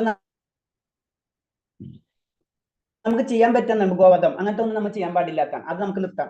അങ്ങനെ ചെയ്യാൻ പറ്റുന്ന കാര്യങ്ങൾ ചെയ്ത് അത് എന്തിനാ ചെയ്യണമെന്ന് വെച്ച് കഴിഞ്ഞാൽ കർമ്മബലത്തിന്റെ അല്ല, ആ കരുണ ബേസിക് ആയിട്ട് അത് നമ്മളേക്കൊന്ന് ഡെവലപ്പ് ചെയ്തെടുക്കുകയാണ് ശരിക്കും. കരുണ, മറ്റുള്ള ജീവികളെ വെറുതെ വെട്ടിക്കൊന്ന് തിന്നാന്നുള്ള ആ രീതി, അത് കരുണ പോകണം നമ്മളേക്കും. 4 യമനിയമങ്ങളുണ്ട്, അത് കർമ്മമായിട്ടല്ല ബന്ധം. അപ്പൊ അത് പറഞ്ഞു വന്ന കാരണം എന്ന് വെച്ച് കഴിഞ്ഞാൽ അതില് നമ്മളെ ഭഗവാനെ നിവേദ്യം ചെയ്യുന്ന സമയത്ത് ഒരു മന്ത്രം തന്നെ ചെയ്യുന്നതാണ്. നമോ ബ്രാഹ്മണ ദേവായ ഗോ ബ്രാഹ്മണ ഹിതായ ജഗത് ഹിതായ കൃഷ്ണായ ഗോവിന്ദായ നമോ നമ എന്നുള്ളത്. ബ്രാഹ്മണന്മാർക്കും അതുപോലെ ഗോക്കൾക്ക് ഹിതമായിട്ടുള്ള ഭഗവാൻ എന്നാണ് പറയുന്നത്. അത്ര ഇമ്പോർട്ടൻസിന് ഇതാണ് പശുക്കൾക്ക് കൊടുക്കുന്നത്. അതാണ് നമ്മളത് ഒരിക്കലും നമ്മൾ ഉപയോഗിക്കരുതെന്ന് പറയുന്നതിന്റെ ഒരു കാരണം. കാരണം ഭഗവാന്റെ അത്രയും ഇമ്പോർട്ടൻസ് ആയിട്ടാണ് പശു എന്ന് പറയുന്നത്. പശു എന്ന് പറഞ്ഞ വേറെ രീതിയിലും പറയുന്നുണ്ട്. കാരണം നമ്മളെ മനുഷ്യ ജന്മത്തിൽ മുന്നുള്ള ഒരു ജന്മമാണ് പശു എന്ന് പറയുന്നുണ്ട്. അത്രയും ഇമ്പോർട്ടൻസ്, പശുവിന്റെ ജന്മം കഴിഞ്ഞിട്ടാണ് മനുഷ്യ ജന്മം എന്ന് പറഞ്ഞ് ഞാൻ കേട്ടിട്ടുണ്ട്. അപ്പൊ അത്രയും ഇമ്പോർട്ടൻസ് ആണ്. അപ്പൊ അത് നമ്മൾ ഒരിക്കലും ചെയ്യാൻ പാടില്ല. നമ്മൾ ജപിക്കുന്ന ഭഗവാന് നിവേദ്യം അർപ്പിക്കുമ്പോൾ നിങ്ങളിപ്പോ 3rd ലെവൽ 4th ലെവലൊക്കെ ആകുമ്പോൾ നിങ്ങൾക്ക് അതൊക്കെ പറഞ്ഞു തരും. അപ്പൊ അതിനോട് ഇൻട്രസ്റ്റ് ഉള്ളവർക്ക് ഒരു 4 ജപമെങ്കിലും സ്ഥിരമായിട്ട് ചെയ്യുന്നവർക്ക് പിന്നെ അടുത്ത ക്ലാസ് നമ്മൾ പറഞ്ഞില്ലേ, ഈ ഇത് ക്ലാസ് കഴിഞ്ഞ് അടുത്ത് വരുമ്പോൾ അതൊക്കെ പറഞ്ഞു തരും. അപ്പൊ അതിൽ നമ്മൾ മന്ത്രങ്ങൾ പഠിപ്പിക്കുന്ന സമയത്ത് അതിലൊരു മന്ത്രമാണ് നമ്മ ഭഗവാന് നമ്മൾ പറയുന്നുണ്ടല്ലോ, ചെയ്യുന്ന സമയത്ത് ആ മന്ത്രം ചൊല്ലുക. ആ മന്ത്രം എന്ന് പറഞ്ഞതാ അതിൽ പറഞ്ഞ നമോ ബ്രാഹ്മണന് ദേവായ ഗോ ബ്രാഹ്മണ ഹിതായത്ത് എന്ന് പറഞ്ഞിട്ട് നമ്മള് വേറെ പരിപാടി ചെയ്തിട്ട് വല്ല കാര്യം ഉണ്ടാവും. അതാണ് സംഭവം. അപ്പൊ ഇവർക്ക് അതായത് തമോ ഗുണമുള്ളവർക്കുള്ള പ്രത്യേകതയാണ് ഇവര് മൃഗമായിട്ട് തന്നെ വീണ്ടും ജനിച്ചിരിക്കും. ഓക്കെ, അടുത്ത ശ്ലോകം. സത്തോ സംശയതേ ജ്ഞാനം രജസോ ലോഭ ഏവച പ്രമാദമോഹോ തമസോ ഭവതോ ജ്ഞാനം ഏവച. സത്വഗുണത്തിൽ നിന്ന് യഥാർത്ഥ ജ്ഞാനവും രജസ്സിൽ നിന്ന് ലോഭവും തമസിൽ നിന്ന് പ്രമാദവും മോഹം മൗഢ്യം എന്നിവയും ഉണ്ടാകുന്നു. അപ്പൊ ജ്ഞാനം എന്ന് പറയുമ്പോ ശരിക്കും സത്വഗുണത്തിൽ നിന്ന് അവർക്ക് കാര്യങ്ങൾ മനസ്സിലാക്കാനുള്ള ഒരു കഴിവ് അവർക്ക് വന്നു കഴിഞ്ഞു. സത്യം എന്താണ്, തെറ്റെന്താണ്, ശരിയെന്ന്. കാരണം അവര് വേദങ്ങളെ പോലെ അല്ലെങ്കിൽ ജ്ഞാനത്തിൽ കൂടിയാണ് അവർ ജീവിതം നയിച്ചുകൊണ്ടിരിക്കുന്നത്.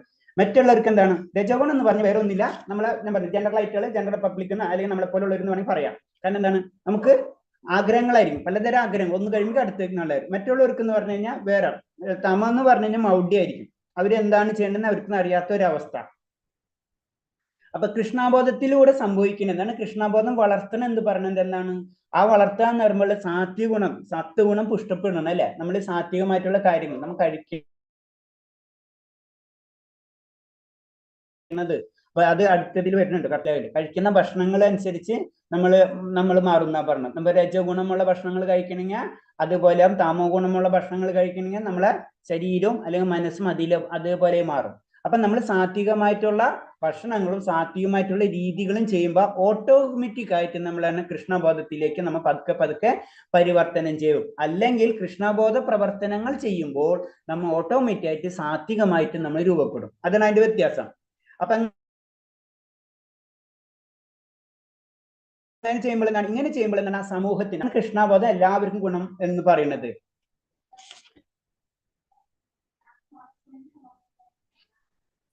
അടുത്ത ശ്ലോകം. ഊർത്തം ഗച്ഛതി സത്തസ്ഥ മദോ തിഷ്ഠതി രാജസ ജജ്ഞഗുണ വ്യത്യസ്ത അതോ ഗച്ഛതി താമസ. സാത്വിക സ്വഭാവികൾ ക്രമേണ ഉത്കൃഷ്ട ലോകങ്ങളിലേക്ക് വരുന്നു. രാജസിക പ്രകൃതിയുള്ളവർ ഭൂലോകങ്ങളിൽ ജീവിക്കുകയും നീചമായ തമോ ഗുണത്തിലാണ് ഉൾപ്പെട്ട നരകങ്ങളിൽ പോയി നിലംപതിക്കുകയും ചെയ്യുന്നു. 3 പേർക്കും 3 കാര്യങ്ങൾ ഭഗവാൻ പറയുന്നുണ്ട്. ഒരു സാധ്യമായിട്ടുള്ള അത് നമ്മൾ അറ്റ്ലീസ്റ്റ് സാധ്യമായിട്ടുള്ള ലെവലിലെങ്കിലും നമ്മൾക്ക് എത്തണം എന്ന് പറഞ്ഞു. അങ്ങനെ എത്തിക്കഴിഞ്ഞാലോ നമ്മൾ ഉയർന്ന ലോകങ്ങളിലേക്ക് പോകും. അല്ലെങ്കിൽ നമ്മൾ ഭൂലോകത്തിൽ തന്നെ വീണ്ടും ഇങ്ങനെ കറങ്ങിക്കൊണ്ടിരിക്കും. അല്ലാത്തൊരു താമസിക ഗുണമുള്ളവർ നീചമായിട്ടുള്ള ആഗ്രഹങ്ങളിലേക്ക് പോകും, അല്ലെങ്കിൽ മൃഗമായിട്ട് ജനിക്കും. അങ്ങനെ പല രീതിയിൽ അവരിങ്ങനെ കറങ്ങിക്കൊണ്ടിരിക്കും.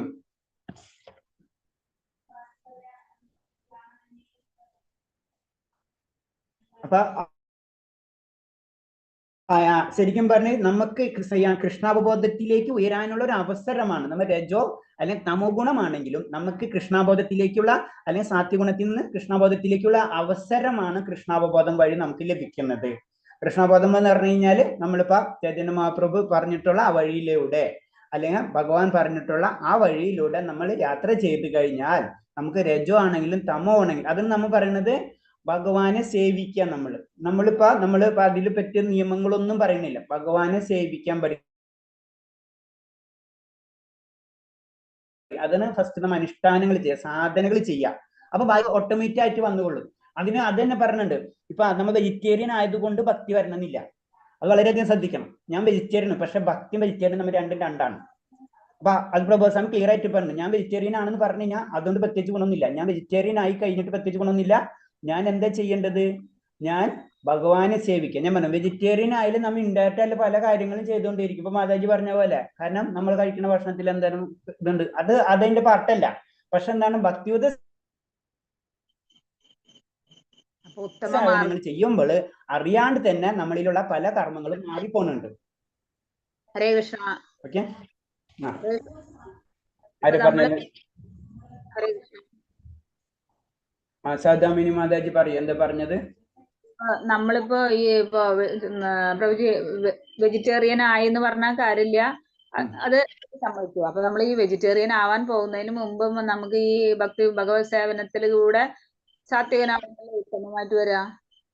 അതാണ് പറഞ്ഞത്. നമ്മള് വെജിറ്റേറിയൻ ആവാൻ വേണ്ടി നമ്മൾ നടക്കണ്ട, നമ്മൾ ഭഗവാന്റെ കാര്യങ്ങൾ ചെയ്യുക. അതാണ് നമ്മൾ ചെയ്യാൻ പറഞ്ഞത്. നമ്മള് നാമം ജപിക്കുക, മറ്റുള്ള കാര്യങ്ങൾ. നാമജപത്തിനാണ് ഫസ്റ്റ് ഇമ്പോർട്ടന്റ്. കാരണം കലിയുഗത്തിലെ ധർമ്മം അതാണ്. അത് നമ്മൾ ചെയ്യാം. അത് ചെയ്യുന്നതോടുകൂടി ഇത് പതുക്കെ വന്നുകൊള്ളും. മനസ്സിലായി? അത് തന്നെ വന്നുകൊള്ളും. പിന്നെ നിർത്താൻ പറ്റിയ അത്രയും ബെറ്റർ, അത് വേറെ കാര്യം. പക്ഷെ എന്താണ്, ചിലവർക്ക് അത് ചെയ്യാൻ പറ്റില്ല. അപ്പൊ എന്താ പറയണത്, നമ്മൾ ആദ്യം ചെയ്യേണ്ടത് ഭഗവാന്റെ കാര്യങ്ങളാണ്. അത് ഒരു അല്ലേ, ഇതൊരു സത്യം അല്ലേ? അപ്പൊ ബാക്കിയുള്ളത് ഓട്ടോമാറ്റിക് ആയിട്ട് വന്നുകൊള്ളുന്ന പറയുന്നത്. ഭഗവത് സേവനത്തിലേക്ക് പോകുമ്പോ അതിനങ്ങ് നമ്മള് മാറിപ്പോവും, ഓട്ടോമാറ്റിക്കലി മാറിപ്പോവും. പിന്നെ നമ്മൾ അതിനായിട്ട് തയ്യാറെടുക്കേണ്ട കാര്യമില്ല. അതന്നെ, നമ്മൾ സ്പെഷ്യൽ ആയിട്ട് അതിന് തയ്യാറെടുക്കേണ്ട കാര്യമില്ല. നമ്മൾ അറിയാണ്ട് തന്നെ അത് തന്നെത്താനെ. കാരണം നമ്മളിലുള്ള പ്രകാശം, ജ്ഞാനം ഉയർന്നുകൊണ്ടിരിക്കും അല്ലെ. അപ്പൊ ബാക്കിയുള്ളത് നമുക്ക് അതിനോട് പിന്നെ ഇൻട്രസ്റ്റ് ഇല്ലാണ്ടായി തുടങ്ങും. ഒരേ കാര്യങ്ങൾ. അത് മാത്രല്ല, ഈ വെജിറ്റേറിയൻ മാത്രമല്ല, കുറഞ്ഞു തുടങ്ങും, ക്ലേശങ്ങളും കുറഞ്ഞു തുടങ്ങും. നമ്മൾ ഇതൊക്കെ അപ്പോഴും നടക്കണ്ടാവും ചുറ്റുപാടും. പക്ഷെ അത് നമ്മളെ ബാധിക്കാത്ത അവസ്ഥയിലേക്ക് നമ്മൾ മാറും. ചുറ്റുപാടുള്ള പ്രശ്നങ്ങൾ അപ്പോഴും പലതരം പ്രശ്നങ്ങൾ ആ സമയത്ത് നടക്കും. പക്ഷെ അത് നമ്മളെ ബാധിക്കില്ല. അതാണ് ഭഗവാൻ കൂടെ കിട്ടിക്കഴിഞ്ഞാൽ ബാക്കിയുള്ള പ്രശ്നങ്ങൾ നമ്മളെ ബാധിക്കില്ല. അത് സിമ്പിൾ ആയിട്ട് അർജുനന്റെ കഥ ആലോചിച്ചാൽ ഭഗവാനെ കിട്ടിയോടുകൂടി എല്ലാതും ക്ലിയർ ആയി അർജുനൻ. അതാണ്. അടുത്ത ശ്ലോകം. നാനം ഗുണേഭി കർത്താരം യഥാ ദ്രഷ്ടാന് പശ്യതി ഗുണേഭ്യശ്ച പരം വേദി മദ്ഭാവം സോതി ഗച്ഛതി. യാതൊരു കർമ്മത്തിനും പ്രകൃതിയുടെ ഈ ത്രിഗുണങ്ങളല്ലാതെ വേറെ ഒരു കർത്താവില്ലെന്ന് ശരിയായി മനസ്സിലാക്കി ഗുണാതീതനായ ഭഗവാൻ അറിയുകയും ചെയ്താൽ എന്റെ ആത്മീയ പ്രകൃതിയെ വ്യാപിക്കുന്നു. അപ്പൊ ഈ ത്രിഗുണങ്ങളാണ് എല്ലാ കർമ്മത്തിന്റെ കാരണക്കാരൻ. ഞാൻ എന്ത് ചെയ്യുന്നുവോ അതിന്റെ കാരണക്കാരൻ ഈ ത്രിഗുണങ്ങളാണ്. ഞാൻ പറഞ്ഞില്ലേ, സൂപ്പർ മാർക്കറ്റിൽ സാധനം പോലെ തന്നെ. അത്രയും ചിന്തിച്ചാൽ മതി. അത് അവിടെ ഉള്ള കാരണം കൊണ്ടാണ് ഈ പ്രശ്നങ്ങൾ. നമ്മൾ അവിടെ ചെന്ന് കഴിഞ്ഞ് ഇതൊക്കെ കാണും, നമ്മൾ എന്തെങ്കിലും വാങ്ങിക്കും. ഇതാണ്. അപ്പൊ യാതൊരു കർമ്മത്തിനും പ്രകൃതിയുടെ ത്രിഗുണങ്ങളെ അല്ലാതെ വേറെ കർത്താവ്. ഇപ്പൊ ഞാനല്ല ചെയ്യിച്ചു പറഞ്ഞ പോലെ. അപ്പൊ ആരെ ചെയ്യിക്കണ? ത്രിഗുണങ്ങളാണ് എന്നെ കൊണ്ട് അത് ചെയ്യിപ്പിക്കുന്നത്. അതെന്ന് എനിക്ക് മനസ്സിലാകുന്നു. അപ്പൊ എന്താ, നമ്മൾ അവിടെ നിന്ന് മാറി നിൽക്കാം. ഇൻഡയറക്റ്റ് ആയിട്ട് നമ്മൾ സൂപ്പർ മാർക്കറ്റിൽ പോവാതിരിക്കുക, ചുരുക്കി പറഞ്ഞു കഴിഞ്ഞാൽ. അപ്പൊ അത് മാറി നിൽക്കാം. അങ്ങനെ അപ്പൊ അത് മനസ്സിലാക്കി ഗുണത്തിന് അതീതന് ഭഗവാൻ ഈ ഗുണങ്ങളിലേക്ക് അതീതനാണ്. ഭഗവാനാണ് സൂപ്പർ മാർക്കറ്റിൽ പോയി കഴിഞ്ഞാൽ നമ്മൾ സാധനം വാങ്ങിക്കില്ല, നമ്മൾ പോയി കഴിഞ്ഞാൽ സാധനം വാങ്ങിക്കും. അപ്പൊ ഭഗവാനെ മനസ്സിലായിട്ട് നമ്മളെ മനസ്സിലായി ത്രിഗുണങ്ങളെ മനസ്സിലായി കഴിഞ്ഞാൽ ആ വ്യക്തി എന്നെ പ്രാപിച്ചിരിക്കും. അതാണ് ഭഗവാൻ പറയുന്നത്. അപ്പൊ 3 കാര്യം മനസ്സിലായി കഴിഞ്ഞാൽ അടുത്ത പരിപാടി എന്താ? ബുദ്ധിയോഗം. നമ്മളെ ഭക്തിയോഗം തുടങ്ങും. ഭക്തിയോഗം എന്ന് പറഞ്ഞു കഴിഞ്ഞാൽ ബുദ്ധിയുള്ളവർക്ക് ഇത് മനസ്സിലാവുള്ളൂ. അതിന് ഭക്തിയോഗത്തിന് ബുദ്ധിയോഗം എന്നും പറഞ്ഞു. അപ്പൊ ബുദ്ധിയോടുകൂടി ഭക്തിയോഗം സ്റ്റാർട്ട് ആവും. അടുത്ത ശ്ലോകം. ഗുണാനേദാന നിത്രീൻ ദേഹ സമുദ്ഭവം ജന്മ മൃത്യുജരാ ദുഃഖോർ വിമുക്തോ മൃത്യുമശ്നുതേ. ശരീര സംബന്ധങ്ങളായി ഈ 3 ഗുണങ്ങൾ അതിക്രമിച്ചാൽ സാധിച്ചാൽ ശരീരസ്ഥന ജീവന ജനന മരണ വാർദ്ധക്യം മുതലായ ക്ലേശങ്ങളിൽ നിന്ന് മുക്തനായി ജീവിതത്തിൽ തന്നെ അമൃതാസ്വദിക്കാം. അപ്പൊ അടുത്തത്, കാരണം ജീവിതത്തിൽ തന്നെ അമൃതാസ്വദിക്കാം എന്ന് പറയുന്നത്. അപ്പൊ നമ്മൾ ജീവിച്ചുകൊണ്ടിരിക്കുമ്പോ തന്നെ നമുക്ക് പരമാനന്ദത്തിൽ കടക്കാൻ പറ്റും. സമാധി പൊസിഷനിലേക്ക് നമുക്ക് കടക്കാൻ പറ്റും. എങ്ങനെയാണെങ്കിൽ ഈ 3 ഗുണങ്ങളെയും മനസ്സിലാക്കി അതിനനുസരിച്ച് പ്രവർത്തിച്ചാൽ. അതിനെ ഭൗതിക ശരീരസ്ഥനാണെങ്കിലും നമ്മൾ ഭൗതിക അതിന് വലിയ വലിയ ഗുരുക്കന്മാരെ ആലോചിച്ചാൽ മതി. അവർ ശരീരസ്ഥനാണ്, അവർക്ക് ശരീരമുണ്ട്. എന്നിരുന്നാലും അവര് ഭൗതിക സ്ഥലത്തിനാണെങ്കിൽ അധ്യാത്മജ്ഞാനം വളർത്തെടുക്കുന്നവനെ ത്രിഗുണങ്ങളുടെ സ്വാധീനത്തിന് മുക്തനാകാം. ശരീരത്തിൽ ഇരുന്നു കൊണ്ട് അധ്യാത്മ ജീവിതത്തിൽ ആനന്ദം അയാൾ അനുഭവിക്കുകയും ചെയ്യും. അപ്പൊ ശരീരം വെടിയേണ്ട ആവശ്യമില്ല. ഈ ശരീരത്തിൽ ഇരുന്നു കൊണ്ട് തന്നെ നമുക്ക് ആ ആനന്ദം നമുക്ക് അനുഭവിക്കാൻ കഴിയും. അതാണ് അതിന്റെ പ്രത്യേകത. അവർക്ക് ആ ലെവലിൽ എത്തിക്കഴിഞ്ഞാൽ അപ്പൊ അതിന് പറഞ്ഞ അവർക്ക് പിന്നെ ഭൗതികമായിട്ടുള്ളൊരു ബന്ധം ഉണ്ടാവില്ല. നമുക്ക് തോന്നും പല കാര്യങ്ങളും ഭൗതികമായിട്ട് തോന്നും. പക്ഷെ അവരെ സംബന്ധിച്ച് ഇപ്പൊ വലിയ വലിയ ആചാര്യന്മാരെ കാര്യങ്ങളായിരുന്നു. അവര് ജനറൽ ആയിട്ട് നമുക്ക് വേണ്ടി പല കാര്യങ്ങളും ചെയ്തു പോകുന്നല്ലാണ്ട് നമുക്ക് ഫീൽ ചെയ്യേണ്ട രീതിയിലല്ലാത്ത. അപ്പൊ അങ്ങനെ ചെയ്തു. പക്ഷെ അവർക്ക് അതൊരു ഡിറ്റാച്ച്മെന്റ് കഴിഞ്ഞിട്ടുണ്ടാവും. ഭൗതിക പ്രകൃതിയായിട്ട് ഒരു ബന്ധം ഉണ്ടാവില്ല. അവർ ആനന്ദം അനുഭവിച്ചുകൊണ്ടിരിക്കുകയായിരിക്കും. അതാണ് പറയുന്നത്. അങ്ങനെ പിന്നെ എന്താണ്, പിന്നെ ശരീരം ധരിച്ചാലും പിന്നെ ആ വ്യക്തി ഓട്ടോമാറ്റിക്കായിട്ട് പരമവ്യോമത്തിലേക്കാണ് അയാൾ പോകുന്നത്. അപ്പൊ പിന്നെ ശരീരം ത്യജിച്ചു കഴിഞ്ഞാൽ അപ്പൊ ശരീരത്തിൽ ഇരുന്നു കൊണ്ടും ആ വ്യക്തിക്ക് ആനന്ദം ലഭിക്കും, കൂടാതെ ശരീരം ത്യജിച്ചായാലും പിന്നെ ആനന്ദം ലഭിച്ചുകൊണ്ടിരിക്കും. അതാണ് പറയുന്നത്. മറ്റൊരു വിദ്യ പറഞ്ഞ കൃഷ്ണപാദം അനുഷ്ഠിക്കുന്ന ഭക്തിയുത സേവൻ ഭൗതിക ബന്ധനത്തിൽ നിന്ന് ഉള്ള മുക്തിയുടെ ലക്ഷണം എത്രേ?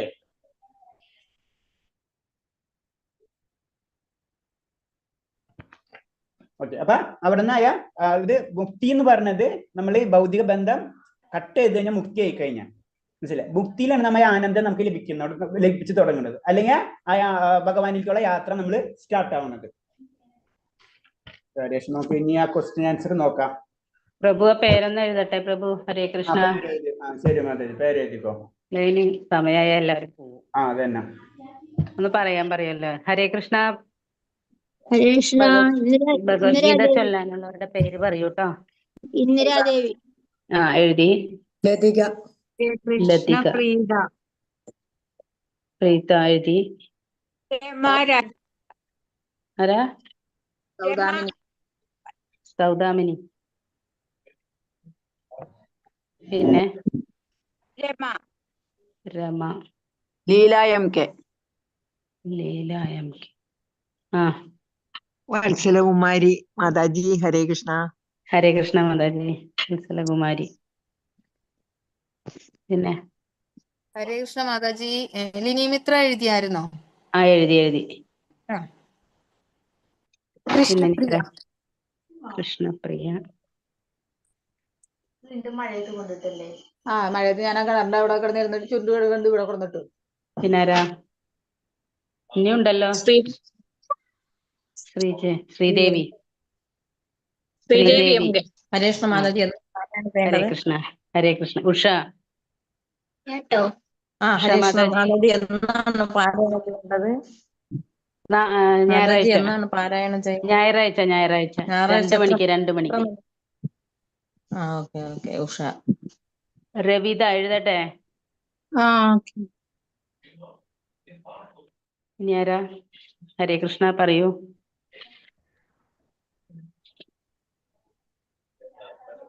നിഷ സുരേഷ് ഉണ്ടോ? മഞ്ജു, ഉഷാദേവി, ലീലാമണി, ഇവരൊന്നും തന്നില്ലല്ലോ പേര്. ഉഷാദേവിക്ക് വോയിസ് റെസ്റ്റ് പറഞ്ഞിരിക്കുകയാണ് 2 ആഴ്ചത്തേക്ക്. അത് ശരി, ഓക്കെ. മഞ്ജു ഉണ്ടോ? നിഷ ഉണ്ടോ? നിഷ ആരുല്ലേ? 32 പേരുണ്ട്. എനിക്ക് ആകെ കിട്ടിയത് 10 പേരാ. 10-11 പേരാ. മാതാജി ഞാൻ അതിൽ കേറാ, പക്ഷെ എനിക്ക് വായിക്കാൻ പറ്റില്ല. ഞാൻ ജോലി സ്ഥലത്ത്, എനിക്ക് സൺഡേ ലീവല്ല. ശരി. സത്യഭാമ വായിക്കാൻ പറ്റുന്നവര് പറയും. സത്യഭാമ. ഞാൻ കേറാ മാതാജി, വായിക്കാൻ പറ്റില്ല എനിക്ക്. അറ്റൻ ചെയ്യാനേ പറ്റുള്ളൂ. ശരി. ബിന്ദു, ധന്യ എഴുതട്ടെ പേര്. ഹരേ കൃഷ്ണ. ബിന്ദു. കാഞ്ചന. മിനി. നിഷാദിന് വായിച്ചൂടെ? നിഷാദ് പ്രഭുവിന് വായിച്ചൂടെ?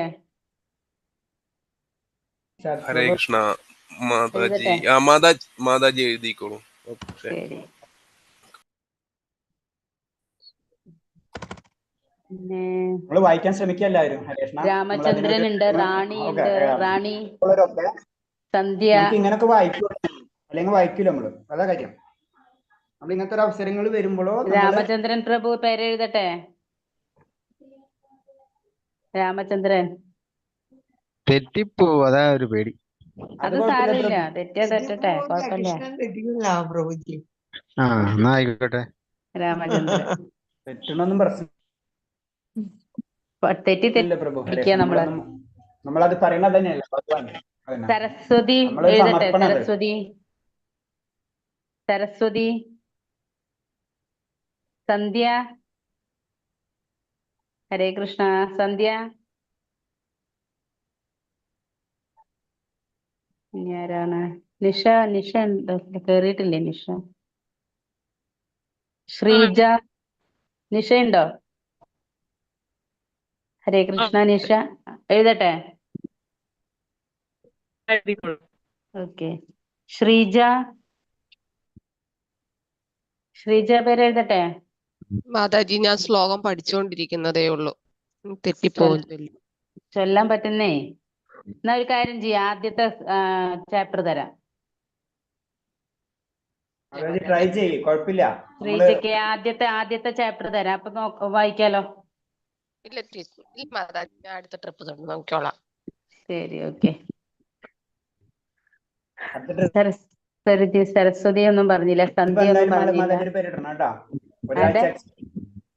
മാതാജിക്ക് ഒരാഴ്ച ഈ ഏകാദശിക്ക് മാത്രമല്ല എക്സ്ക്യൂസ് ഉള്ളു. അടുത്ത പ്രഭു എനിക്ക് തെറ്റി പോകും, അതാ. കുഴപ്പമില്ല മാതാജി, എനിക്ക് തെറ്റണില്ലേ? എല്ലാവർക്കും തെറ്റും മാതാജി. ആർക്കും അങ്ങനെ നമ്മൾ ആ ലെവലിലേക്ക് നമ്മൾ ചിന്തിക്കണം. നമ്മള് പതുക്കെ പഠിച്ചുകൊണ്ടിരിക്കുന്നു മാത്രം ചിന്തിച്ചാൽ. മിനി മുരളീധരൻ പേര് എഴുതട്ടെ. മിനി മുരളീധരൻ. ശാന്ത മാതാജി കഴിഞ്ഞ തവണ തന്നിട്ട് വായിക്കാൻ പറ്റിയില്ല മാതാജിക്ക്. ഇപ്പൊ വായിക്കാലോ അല്ലെ? ശാന്ത. മിനി മുരളീധരന്റെ പേര് എഴുതട്ടെ. മിനി മുരളീധരൻ. ധന്യ. നിങ്ങളായിട്ട് പേര് പറയണെങ്കിൽ നല്ലതായിരുന്നു. ഞാൻ ഓരോരുത്തരെ വിളിച്ച് ചോദിക്കുക. റാണിയും തന്നില്ല. റാണിയുടെ പേര് എഴുതട്ടെ. ഹരേ കൃഷ്ണ. റാണി. ഞാൻ അടുത്ത ക്ലാസ്സിൽ എല്ലാവരും വീഡിയോ ഓൺ ചെയ്യിപ്പിച്ചിട്ട് ഞാൻ ക്ലാസ് എടുക്കുള്ളൂ. അപ്പോഴാ ആരെന്ന് മനസ്സിലാവുള്ളൂ, ആരെന്ന് പറയണമെന്ന് മനസ്സിലാവുള്ളൂ. നമ്മള് സെക്കൻഡ് ലെവലോട് സ്ട്രിക്റ്റ് ഓർഡറാ. ഞാൻ മാത്രമാണ് അങ്ങനത്തെ രീതിയിൽ. ബാക്കി എല്ലാ ക്ലാസ്സിലും നിങ്ങൾക്ക് കയറുമെങ്കിൽ എല്ലാവരും വീഡിയോ ഓൺ ചെയ്തിട്ടുണ്ടാവും. എഴുതട്ടെ. റാണിയുടെ പേര് എഴുതട്ടെ. നെക്സ്റ്റ് ടൈം ഞാൻ വരാം മാതാജി. ഇത് ഇത്തവണ ഞാനൊന്ന് പ്രാക്ടീസ് ചെയ്തിട്ട്. നാളെ ഇടാം. അപ്പൊ 2 ദിവസം കിട്ടില്ലേ? നാളെ മറ്റന്നാളും പ്രാക്ടീസ് ചെയ്യാലോ. ഉച്ചക്ക് 2 മണിക്കല്ലേ? പറ്റില്ലേ? വേണ്ട. ശരി, ഓക്കെ. അടുത്ത ഏകാദശിക്ക് 9ാമത്തെ ചാപ്റ്റർ വരാവേ. 9ാമത്തെ ചാപ്റ്റർ. ആർക്ക്? ഇന്ദിരാദേവിക്കോ? ഞാൻ കഴിഞ്ഞ പ്രാവശ്യം അതാ വായിച്ചേ. അത് തന്നെ വേണം ഇത്തവണ. അത് ഒന്നുകൂടെ വായിച്ച് നമുക്ക് മനസ്സിലാക്കാമല്ലോ. അങ്ങനെയല്ല, ഏത് വേണമെങ്കിൽ വായിക്കാം. വേണ്ട, അത് മതി. ശരി, ഓക്കെ. അത് ഭഗവാന്റെ നമ്പർ 9. മാതാജി കറക്റ്റ് നമ്പറെ പിടിച്ചത് 9. എനിക്കതാ ഇഷ്ടം, 9. ഹരേഷ്ണ നല്ല നമ്പറാ. ശരി ഹരേഷ്ണ. ഞാൻ അത് പറഞ്ഞപ്പോ 9 പറഞ്ഞപ്പോ അതിന്റെ ഹരേഷ്ണ കഴിഞ്ഞില്ല മാതാജി. എത്ര പേരാ? 20 പേരോട് കിട്ടിയാ? 18 കിട്ടിയാ? ഇല്ല പ്രഭു. റിപ്പീറ്റ് ചെയ്യേണ്ടി വരും അല്ലേ? 4, 5, 6, 7, 8, 9, 30 പേരുണ്ടായിട്ട് നമുക്ക് 18 പേര്. 18 പേര്. 18 പേരായി അല്ലേ? നമ്പർ 18 ഉണ്ട്. പക്ഷെ അതില് 2ാമത്തെ അധ്യായം 18ാമത്തെ അധ്യായം കുറച്ച് വലുതല്ല. അപ്പൊ ഞാനത് 2 പേർക്കായിട്ട് ഇട്ട് കൊടുക്കാറുണ്ട് അല്ലേ? പിന്നെ ഇതില് മംഗളാചരണം, ധ്യാന ശ്ലോകം, ആരെങ്കിലും ചെയ്യാൻ പറ്റും?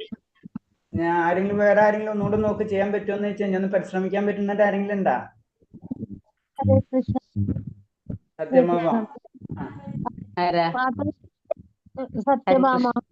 സത്യഭാമ വരട്ടെ.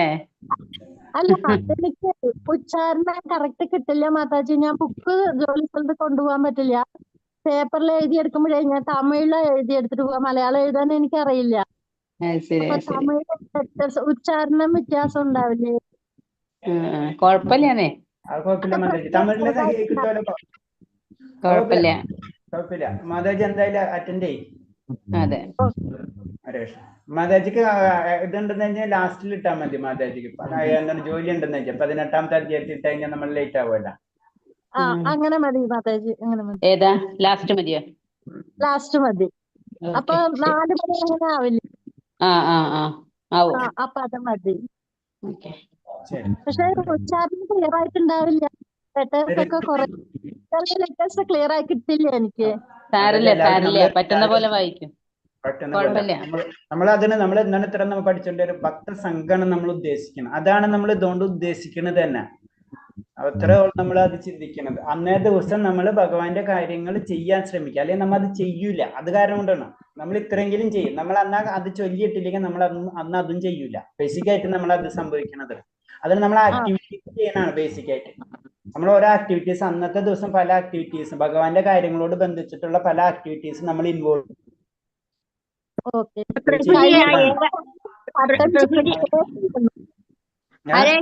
ഹരേഷ്ണ പ്രഭുജി, പിന്നെ അന്ന് ഏകാദശിയുടെ അന്ന് തുളസി പറിച്ചുവിടാന്ന് പറയുന്നത് ശരിയാണോ? അതെ അതെ ശരിയാണ്. അന്ന് ശരിയാണ്. ചെയ്യാൻ പാടില്ല. ഏകാദശിയുടെയും ദ്വാദശിയുടെയും ഒന്നും പറയാൻ പാടില്ല. അത് പൊട്ടിച്ചു വെക്കണം അങ്ങനെയെന്ന് വെച്ചാൽ നമുക്ക് ആവശ്യമുണ്ടെന്ന് വെച്ചാൽ. ഹരേഷ്, അപ്പൊ എല്ലാവരും എഴുതിയില്ലേ? അപ്പൊ എല്ലാവരും അന്ന് അറ്റൻഡ് ചെയ്യാ. ഹരേ കൃഷ്ണ. ഉദ്ദേശം മനസ്സിലാക്കണം. ഇപ്പൊ നമുക്ക് ഇനി നമുക്ക് ക്വസ്റ്റ്യൻ ആൻസറിന് മുന്നേ ഞാൻ അന്നൊരു ബ്രഹ്മാവിന്റെ ദിവസത്തെ എത്ര വർഷം നമ്മളൊരു ഡൗട്ട് വന്നിട്ട് അങ്ങനെ നിർത്തിയിട്ടുണ്ടായിരുന്നു. 3 കോടി. അതൊന്നും കൂടി ഞാൻ പറഞ്ഞു തരാം. നമ്മൾ ഈ സ്ലൈഡ് കാണുന്നുണ്ടല്ലോ, ഞാൻ ഓപ്പൺ ചെയ്ത് വെച്ചിട്ടുള്ളത് കാണില്ലേ? ഷീറ്റ് കാണില്ലേ?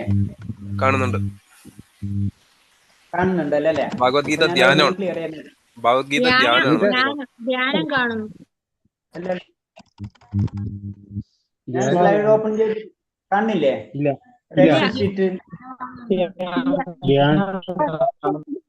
ഞാനാണോ? ഒരു സെക്കൻഡ്. അതല്ലല്ല, അത് മാറി. ഒരു സെക്കൻഡ്, ഞാനൊന്ന് ഷെയർ ചെയ്തോട്ടെ കേട്ടോ.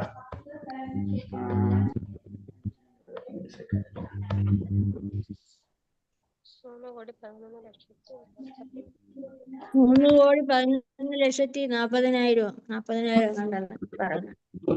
ഹരേ കൃഷ്ണ. പ്രീത പ്രീത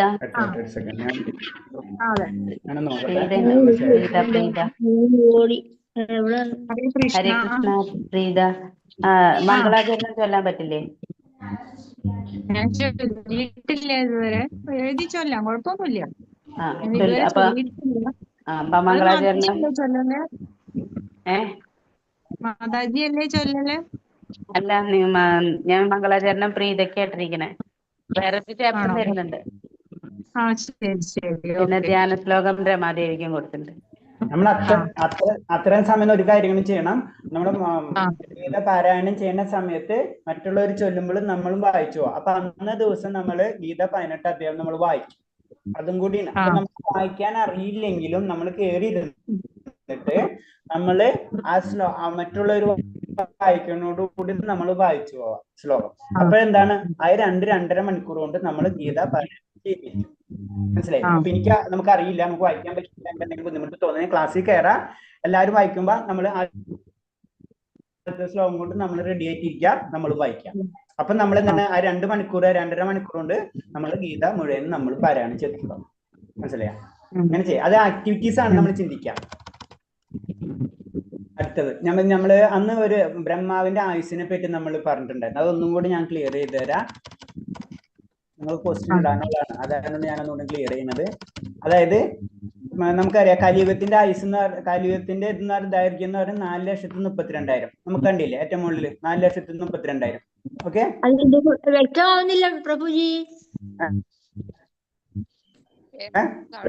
വ്യക്തമല്ല. അത്ര സൂം ചെയ്ത് നോക്കിയാൽ മതി.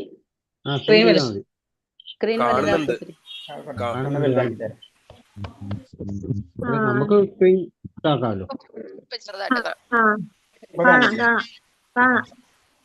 ഇപ്പൊ കണ്ടില്ലേ? അപ്പൊ ആദ്യത്തെ 4,32,000 കലിയുഗം അല്ലേ? അതിന്റെ താഴെ 8,64,000. അത് കലിയുഗത്തിന് മുന്നേ ദ്വാപരയുഗം. റിവേഴ്സ് ആയിട്ട് പോകുമ്പോ ദ്വാപരയുഗം. അപ്പൊ 4,32,000 ഇൻറ്റു 2 8,64,000. അത് ദ്വാപരയുഗത്തിന്റെ ദൈർഘ്യം. പിന്നെ 4,34,000 ഇൻറ്റു 3 അപ്പൊ 12,96,000. കണ്ടില്ലേ? ത്രേതായുഗം. പിന്നെ 4,32,000 ഇൻറ്റു 4 അപ്പൊ 17,28,000. അത് മനസ്സിലായില്ലേ? ആദ്യം 4,32,000 കലിയുഗം, പിന്നെ 46,000 86,000 8 ലക്ഷത്തി 64,000. 8 ലക്ഷത്തി ആ 8. കലിയുഗം 4,32,000. ത്രേതായുഗം 8,64,000. ദാപരയുഗം 8,64,000. ദാപരയുഗം 12,96,000. സത്യയുഗം 17,28,000. ഓക്കെ. 4 ലക്ഷത്തിന്റെ ഒരരട്ടിന് 8.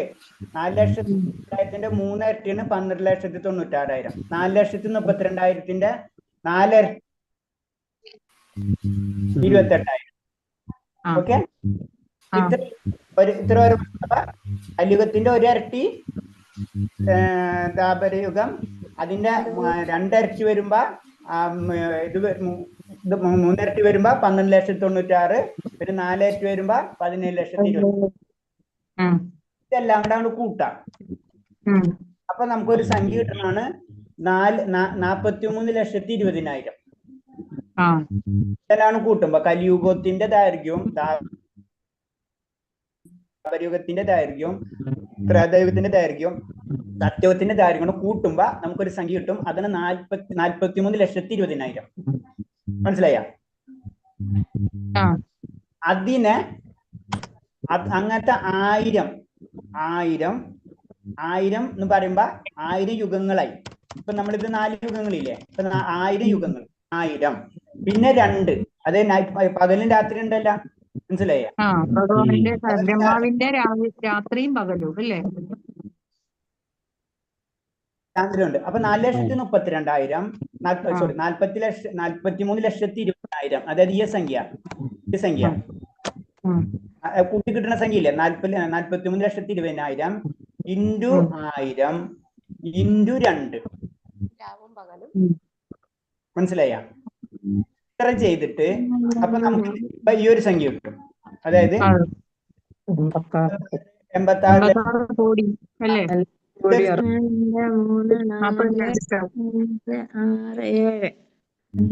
വലിയൊരു സംഖ്യ കിട്ടും. ആ സംഖ്യ കിട്ടി. മനസ്സിലായി?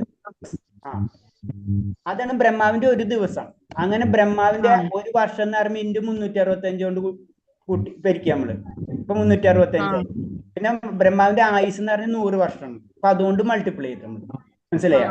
അപ്പൊ ടോട്ടൽ കിട്ടിയതിനെ എല്ലാ യുഗത്തിന്റെ കൊണ്ടും ടോട്ടൽ കിട്ടിയ സംഖ്യനെ 1000 കൊണ്ട് ഗുണിച്ച്, പിന്നെ 2 കൊണ്ട് ഗുണിച്ച്, പിന്നെ 360 ഗുണിച്ച്, പിന്നെ 100 കൊണ്ട്.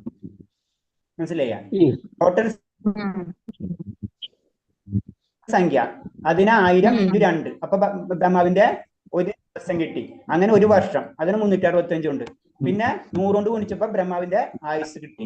അപ്പൊ ഇത്രയും വലിയൊരു സംഖ്യ. അപ്പൊ നമുക്ക് ഇത്രയും വലിയൊരു സംഖ്യ കിട്ടും. അപ്പൊ അത് നമ്മൾ നോക്കുമ്പോൾ നമുക്ക് പറയാൻ എളുപ്പത്തിന് നമ്മൾ ആ സംഖ്യനെ ഡിവൈഡ് ചെയ്തെടുക്കുമ്പോ 315.36 ലക്ഷം കോടി വർഷം. ലക്ഷം കോടി വർഷം. ലക്ഷം ഇടണം, ലക്ഷം എഴുതണം. 315.36 അല്ലെങ്കിൽ 315 കോടി ലക്ഷം വർഷം.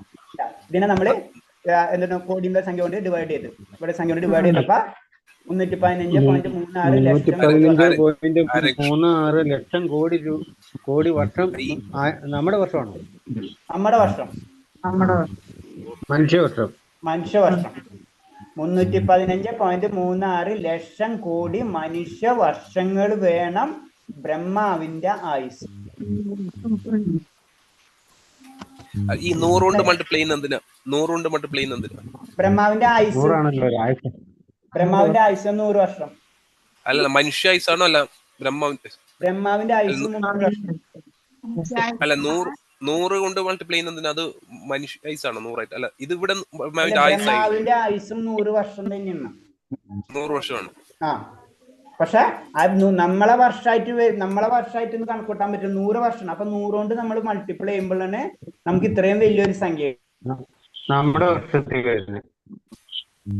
അപ്പൊ ബ്രഹ്മാവിന്റെ ആയുസ് എന്ന് പറഞ്ഞത് വർഷം ഇവിടെ ഇരുന്നുണ്ട്, കോടി വർഷമല്ല. മനസ്സിലായോ? 115.36 ലക്ഷം കോടി വർഷം. മനസ്സിലായോ?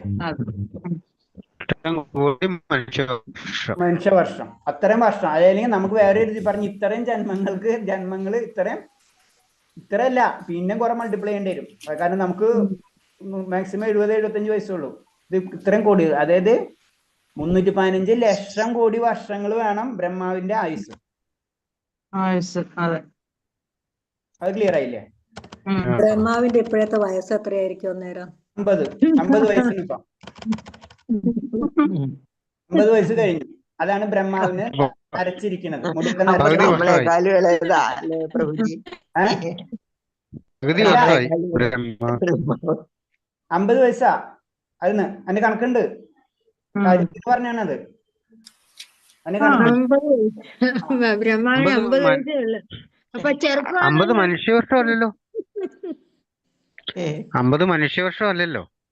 അല്ലല്ല, 50 മനുഷ്യവർഷം അല്ല. ഇപ്പൊ ഈ ഇത്രയും കോടി വർഷം എന്ന് പറഞ്ഞു കഴിഞ്ഞാൽ 315/2. അപ്പൊ ഏകദേശം ഒരു 150 ലക്ഷം കോടി വർഷം കഴിഞ്ഞു. ബ്രഹ്മാവിന്റെ ആയുസ് എത്ര? ബ്രഹ്മാവിന്റെ ആയുസ് എത്രയായി കഴിഞ്ഞെന്ന് വെച്ച് കഴിഞ്ഞാൽ ഇതിന്റെ പകുതി, 151 ലക്ഷം കോടി. 350 പകുതിയാക്കാം. അപ്പൊ ഏകദേശം ഒരു 150 ലക്ഷം കോടി വർഷങ്ങൾ കഴിഞ്ഞു. ലക്ഷം കോടി. അപ്പൊ നമ്മുടെ ആയുസ് നമ്മളിൽ ഇളയതാണോ? ഇളയതാ. ഹരേ കൃഷ്ണ. ഹരേ കൃഷ്ണ. അപ്പൊ നമ്മുടെ ഇത്രയും വർഷം ബ്രഹ്മാവസാനം എന്ന് പറയുമ്പം നമുക്ക് ലോകം അവസാനിക്കുന്നല്ലേ പറയണത്?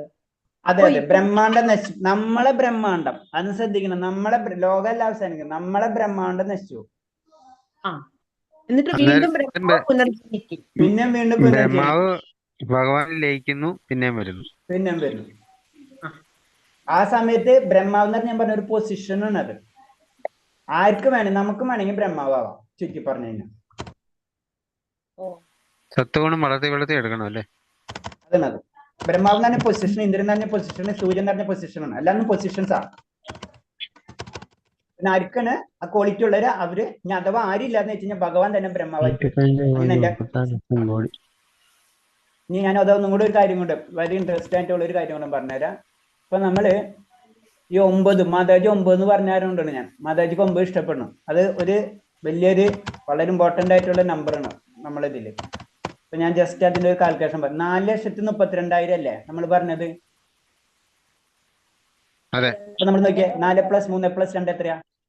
9 കിട്ടിയാ? 4 + 3 + 2 അല്ലേ?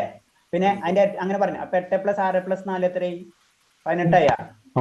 അപ്പൊ 9 കിട്ടിയാ? പിന്നെ അടുത്ത് നോക്കിയാ 1 + 2 + 9 + 6 എത്രയായി? 18 കിട്ടിയാ? അതും 9 തന്നെ എത്തി. ഇനി അടുത്ത് നോക്കിയാ 1,17,28,000. 1 + 7 + 2 + 8 എത്രയാ? 18 കിട്ടിയാ? 9 വീണ്ടും എത്തിയാ? മനസ്സിലായ? പിന്നെ അതെല്ലാം കൂട്ടി അപ്പോഴെത്ര കിട്ടി? 43,20,000. അപ്പോഴും കിട്ടിയ 9. മനസ്സിലായ? പിന്നെ ഇതെല്ലാം മൾട്ടിപ്ലൈ ചെയ്ത് കിട്ടിയപ്പോൾ ഒരു സംഖ്യ കിട്ടി. 8,864 എന്ന് പറഞ്ഞ ഒരു സംഖ്യ കിട്ടി. അപ്പോഴും കിട്ടിയപ്പോൾ എത്രയായി? അത് 18 + 9 ആയാ? 9 ആയാ? ഇനി എല്ലാണ്ടും കൂട്ടി ബ്രഹ്മാവിന്റെ ആയുസ് എടുത്തു നമ്മള്. അപ്പൊ എത്ര കിട്ടി? അപ്പോഴും നോക്കിയാ അതും 9 വരുന്നത്. 9ന്റെ കളി കണ്ടപ്പോ ഇതാണ് ഭഗവാൻ. മനസ്സിലായോ? 9ന് അത്ര ഇമ്പോർട്ടൻസ് ഉള്ള ഒരു സംഖ്യ. നമ്മളെ ഭക്തിയോഗം കെടുക്കണ അധ്യായം ഏതാ? 9. മാതാജി പറഞ്ഞ 9. രാജവിദ്യാഭോഗം. നമ്മൾ എത്ര പ്രാവശ്യം ജപം? 108. അത് എത്രയായി? 9 കിട്ടിയാ? ഭഗവാന്റെ തൊഴിലിന്റെ എണ്ണം, ആ എണ്ണം ഉണ്ടല്ലോ, ഹോൾസ്, അത് 9ആ. അങ്ങനെ പല 9ന്റെ വളരെ ഇമ്പോർട്ടൻസ് ഉണ്ട്. 0 to 9 നവവിധ ഭക്തി.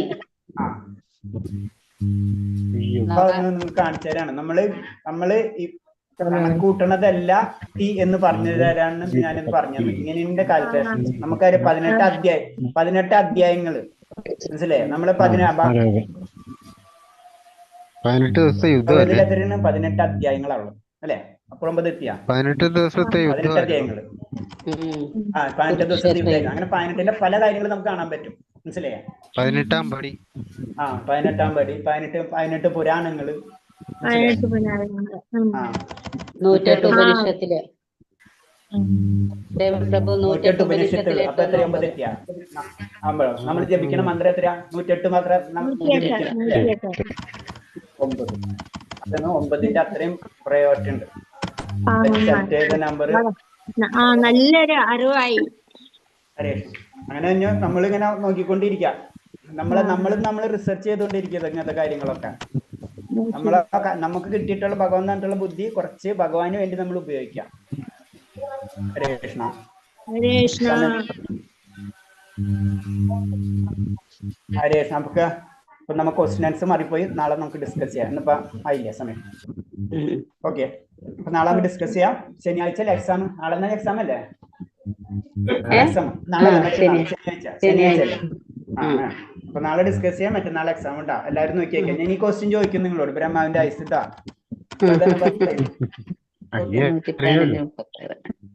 ശരി, അപ്പൊ നിർത്തിക്കാൻ. നാളെ കാണാം. ഹരേ പാവനേഭ്യ വൈഷ്ണവേഭ്യ നമോ നമഃ. അനന്തകോടി വൈഷ്ണവ ഭക്തർക്ക് ഗുരുദേവ്ക്ക് ഹരേ കൃഷ്ണ. എല്ലാവർക്കും പ്രണാമം. ഹരേ കൃഷ്ണ. പ്രണാമം പ്രഭുജി. ഹരേ കൃഷ്ണ പ്രണാമം. ഹരേ കൃഷ്ണ പ്രണാമം. എല്ലാവർക്കും ഹരേ കൃഷ്ണ. ഹരേ കൃഷ്ണ. ഹരേ കൃഷ്ണ. ഹരേ കൃഷ്ണ പ്രഭുജി. ഹരേ കൃഷ്ണ. ഹരേ കൃഷ്ണ മാതാജി. കൃഷ്ണ പ്രഭുജി. ഹരേ കൃഷ്ണ. ഹരേ കൃഷ്ണ.